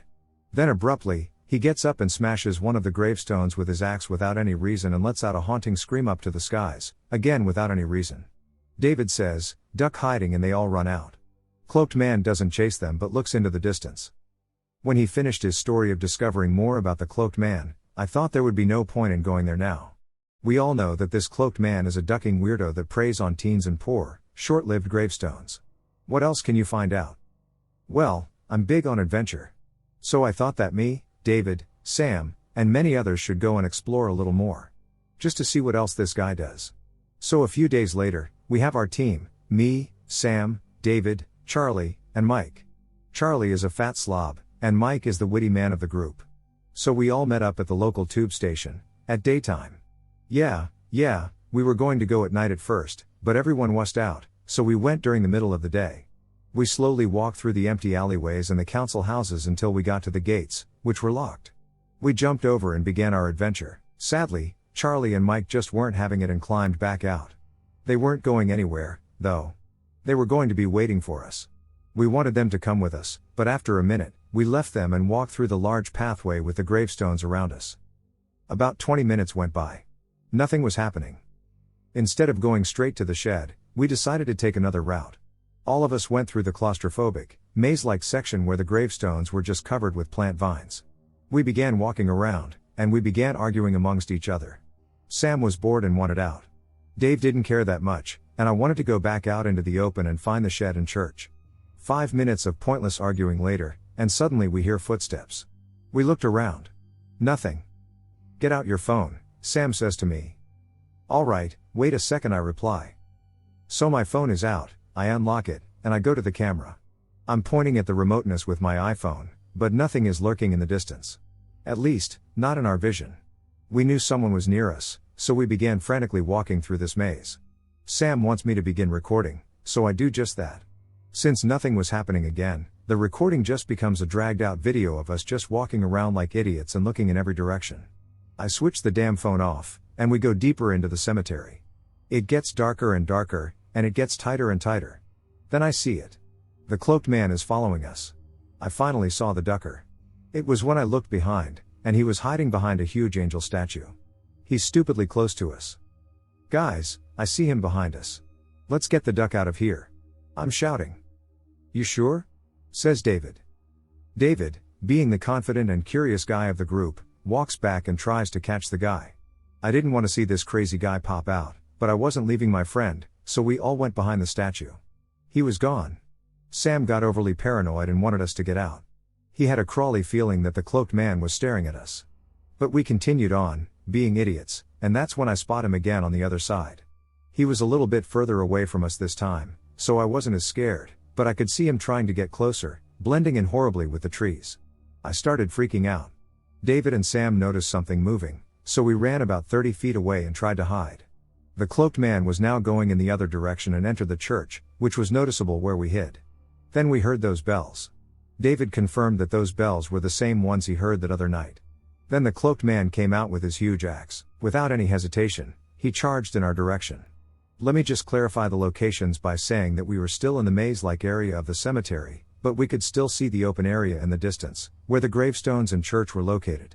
So he was far away but charging in our direction. He knew where we were. Even though we were hiding and nowhere near him, he still knew our location. He didn't change directions or anything. He sprinted in one line, with his axe in both hands. When I realized he was getting closer and closer, I yelled, "Run!" And we legged it. We ran, and I looked behind. He was right there, ready to swing at us. We didn't want to split up, so we ran around the maze until we found a pathway with large hedges on the side. No going back. We all ran and ran through the path. But after running down this path, I was beginning to have a heart attack. When I looked in front, I felt so much fear. I was already losing hope. It was a dead end. Me and my friends were greeted by a locked shed at the end of the path. No way to get in. No way to climb on top of the shed. We had the feeling of dread taking over our bodies. We waited a few minutes, and the cloaked man didn't come. We silently went the other direction and stumbled back to the overgrown plant, gravestone maze. We looked everywhere, finding broken tombstones and ripped up branches everywhere. There was silence for about 10 minutes when we looked in every direction again, hoping the cloaked man was gone. All of us were sneaking around, until we got out of the maze and the claustrophobic feeling of that horrible area disappeared. The mundane, gray clouds that suddenly appeared, it was a sunny day at first, but gradually got worse because of England's bipolar weather, made the open cemetery look more disturbing and bleak than it already was. As we walk on, we hear a thunderstorm, and it looks like it's going to rain. We try to jump out of there when we look and see something sticking out. Holy shit. The cloaked man is in the distance, with his hood off, standing on top of a gravestone. His face was visible, but not exactly. He was wearing a cliché Halloween mask for some reason. We stare at him for about 20 seconds before he goes down and begins crawling. Crawling in our direction. Duck that. We ran and ran until we jumped over the fence. Huh. Charlie and Mike weren't there. The bastards got bored and left, but you can't blame them. After that, we were all freaked out and decided to never go to the cemetery ever again. I did go there again though years later to film some stuff for my college assignments. We went home, and that was it. The next day though, I walked through a street with the cemetery on the left side. The other side of the cemetery is where the alleyway/council estate is, and saw red tape and police inside the graveyard, next to the church. I wish I had asked the police officer what was going on, but I was too freaked out to go back there, even with police everywhere. I never did find out what happened there. And now that I think about it, I don't think I want to know. But there were rumors that the guy that was stalking and chasing us was just the caretaker wearing a mask, trying to scare people who went to the cemetery just to mess around, so the police investigation probably has nothing to do with the cloaked man. At least I hope not. Around sometime in the year 2013 or 2014, when I was about 10 and my little brother was 7, we used to live in a small house in an old neighborhood. The suburb was established sometime in the 1970s, but I think my house was made sometime around 2008. We'd moved in at the start of 2012. My little brother had suddenly been having trouble getting to sleep for an unknown reason. He was always very tired during the day but couldn't sleep at night and said he had a certain discomfort that prevented him from sleeping. This problem was beginning to get worse. One late Saturday morning, when I was in the living room watching TV, my little brother came to me and asked if he could tell me something. I said yes, and he said, "A shadow was watching me last night." I was confused and very creeped out when I heard him say this. I asked him what exactly he meant by a shadow watching him. He told me that a mysterious black figure that resembled a tall man had walked into his room late at night and watched him while he was trying to sleep. It was at least 11 p.m. the time this would have happened, since my mom, dad, and myself were fast asleep, and my little brother had trouble sleeping for some reason and was still awake. I didn't know if what he had told me was really true or not, so I just brushed it off like it was nothing. Note that I was around 10 to 11 years old at the time, so I didn't really know how to properly react to things like this back then. About a week later, my little brother came to me again and said, "Olivia, the shadow broke in last night." I was about to get pretty concerned at this point. I asked him how it broke in, and he said that after Dad had locked up last night, the shadow was able to open the back door and come in even after my dad had locked the door. We had a large glass sliding door, so you could easily hear it being opened and closed. My little brother said after my dad, Mom, and I had gone to bed, he heard the door being opened and then closed before hearing footsteps coming down the hallway to his room. He saw the black figure walk into his room and stand a foot or two away from the side of his bed, looking down at him eerily, as if it were hypnotized by something. My brother called out to Mom, and since her and Dad's bedroom is next to his, Mom was easily woken up by his voice and came in to see what was wrong. She switched on the light, and the shadow instantly and mysteriously disappeared as soon as light filled the room. My little brother told my mom about the shadow and, to make him feel better, suggested that it was a guardian angel watching over him to make sure he's safe. My mom was concerned and thought that my little brother was seeing and hearing things. Especially because when she went to check the back door, it was locked. As if no one had come in to begin with. And she saw no one standing in the room when she came in to switch the light on. After I had heard all this, I started to wonder what this shadow thing really was and if it was actually a guardian angel. Or something else. A couple days later, my little brother came to me yet again and said, "The shadow hurt me last night." Now I was really beginning to worry. He reported that he was woken by falling out of bed while the figure was standing there, and he felt it kicking him. He climbed back into bed as fast as he could, panicking in the act, and the figure just continued to stare at him like nothing had ever happened. Some guardian angel.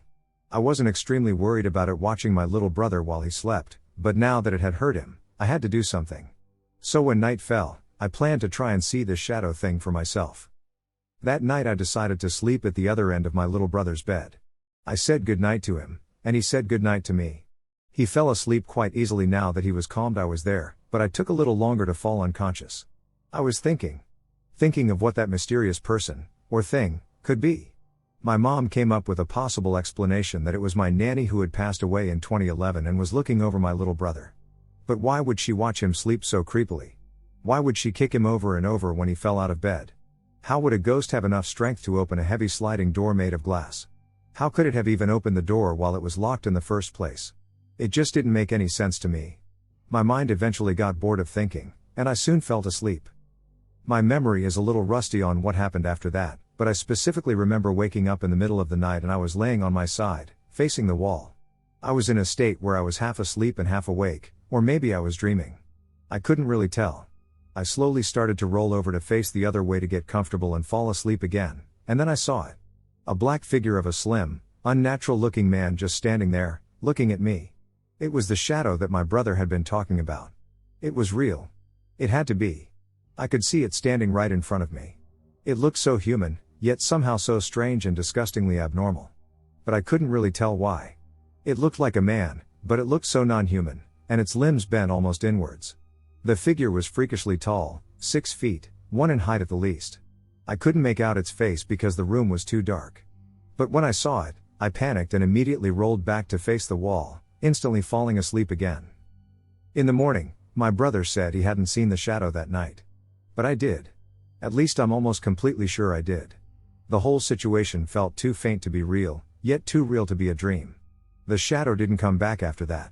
Ever since I saw that thing, it never returned. My brother stopped telling me about it and eventually forgot about it altogether.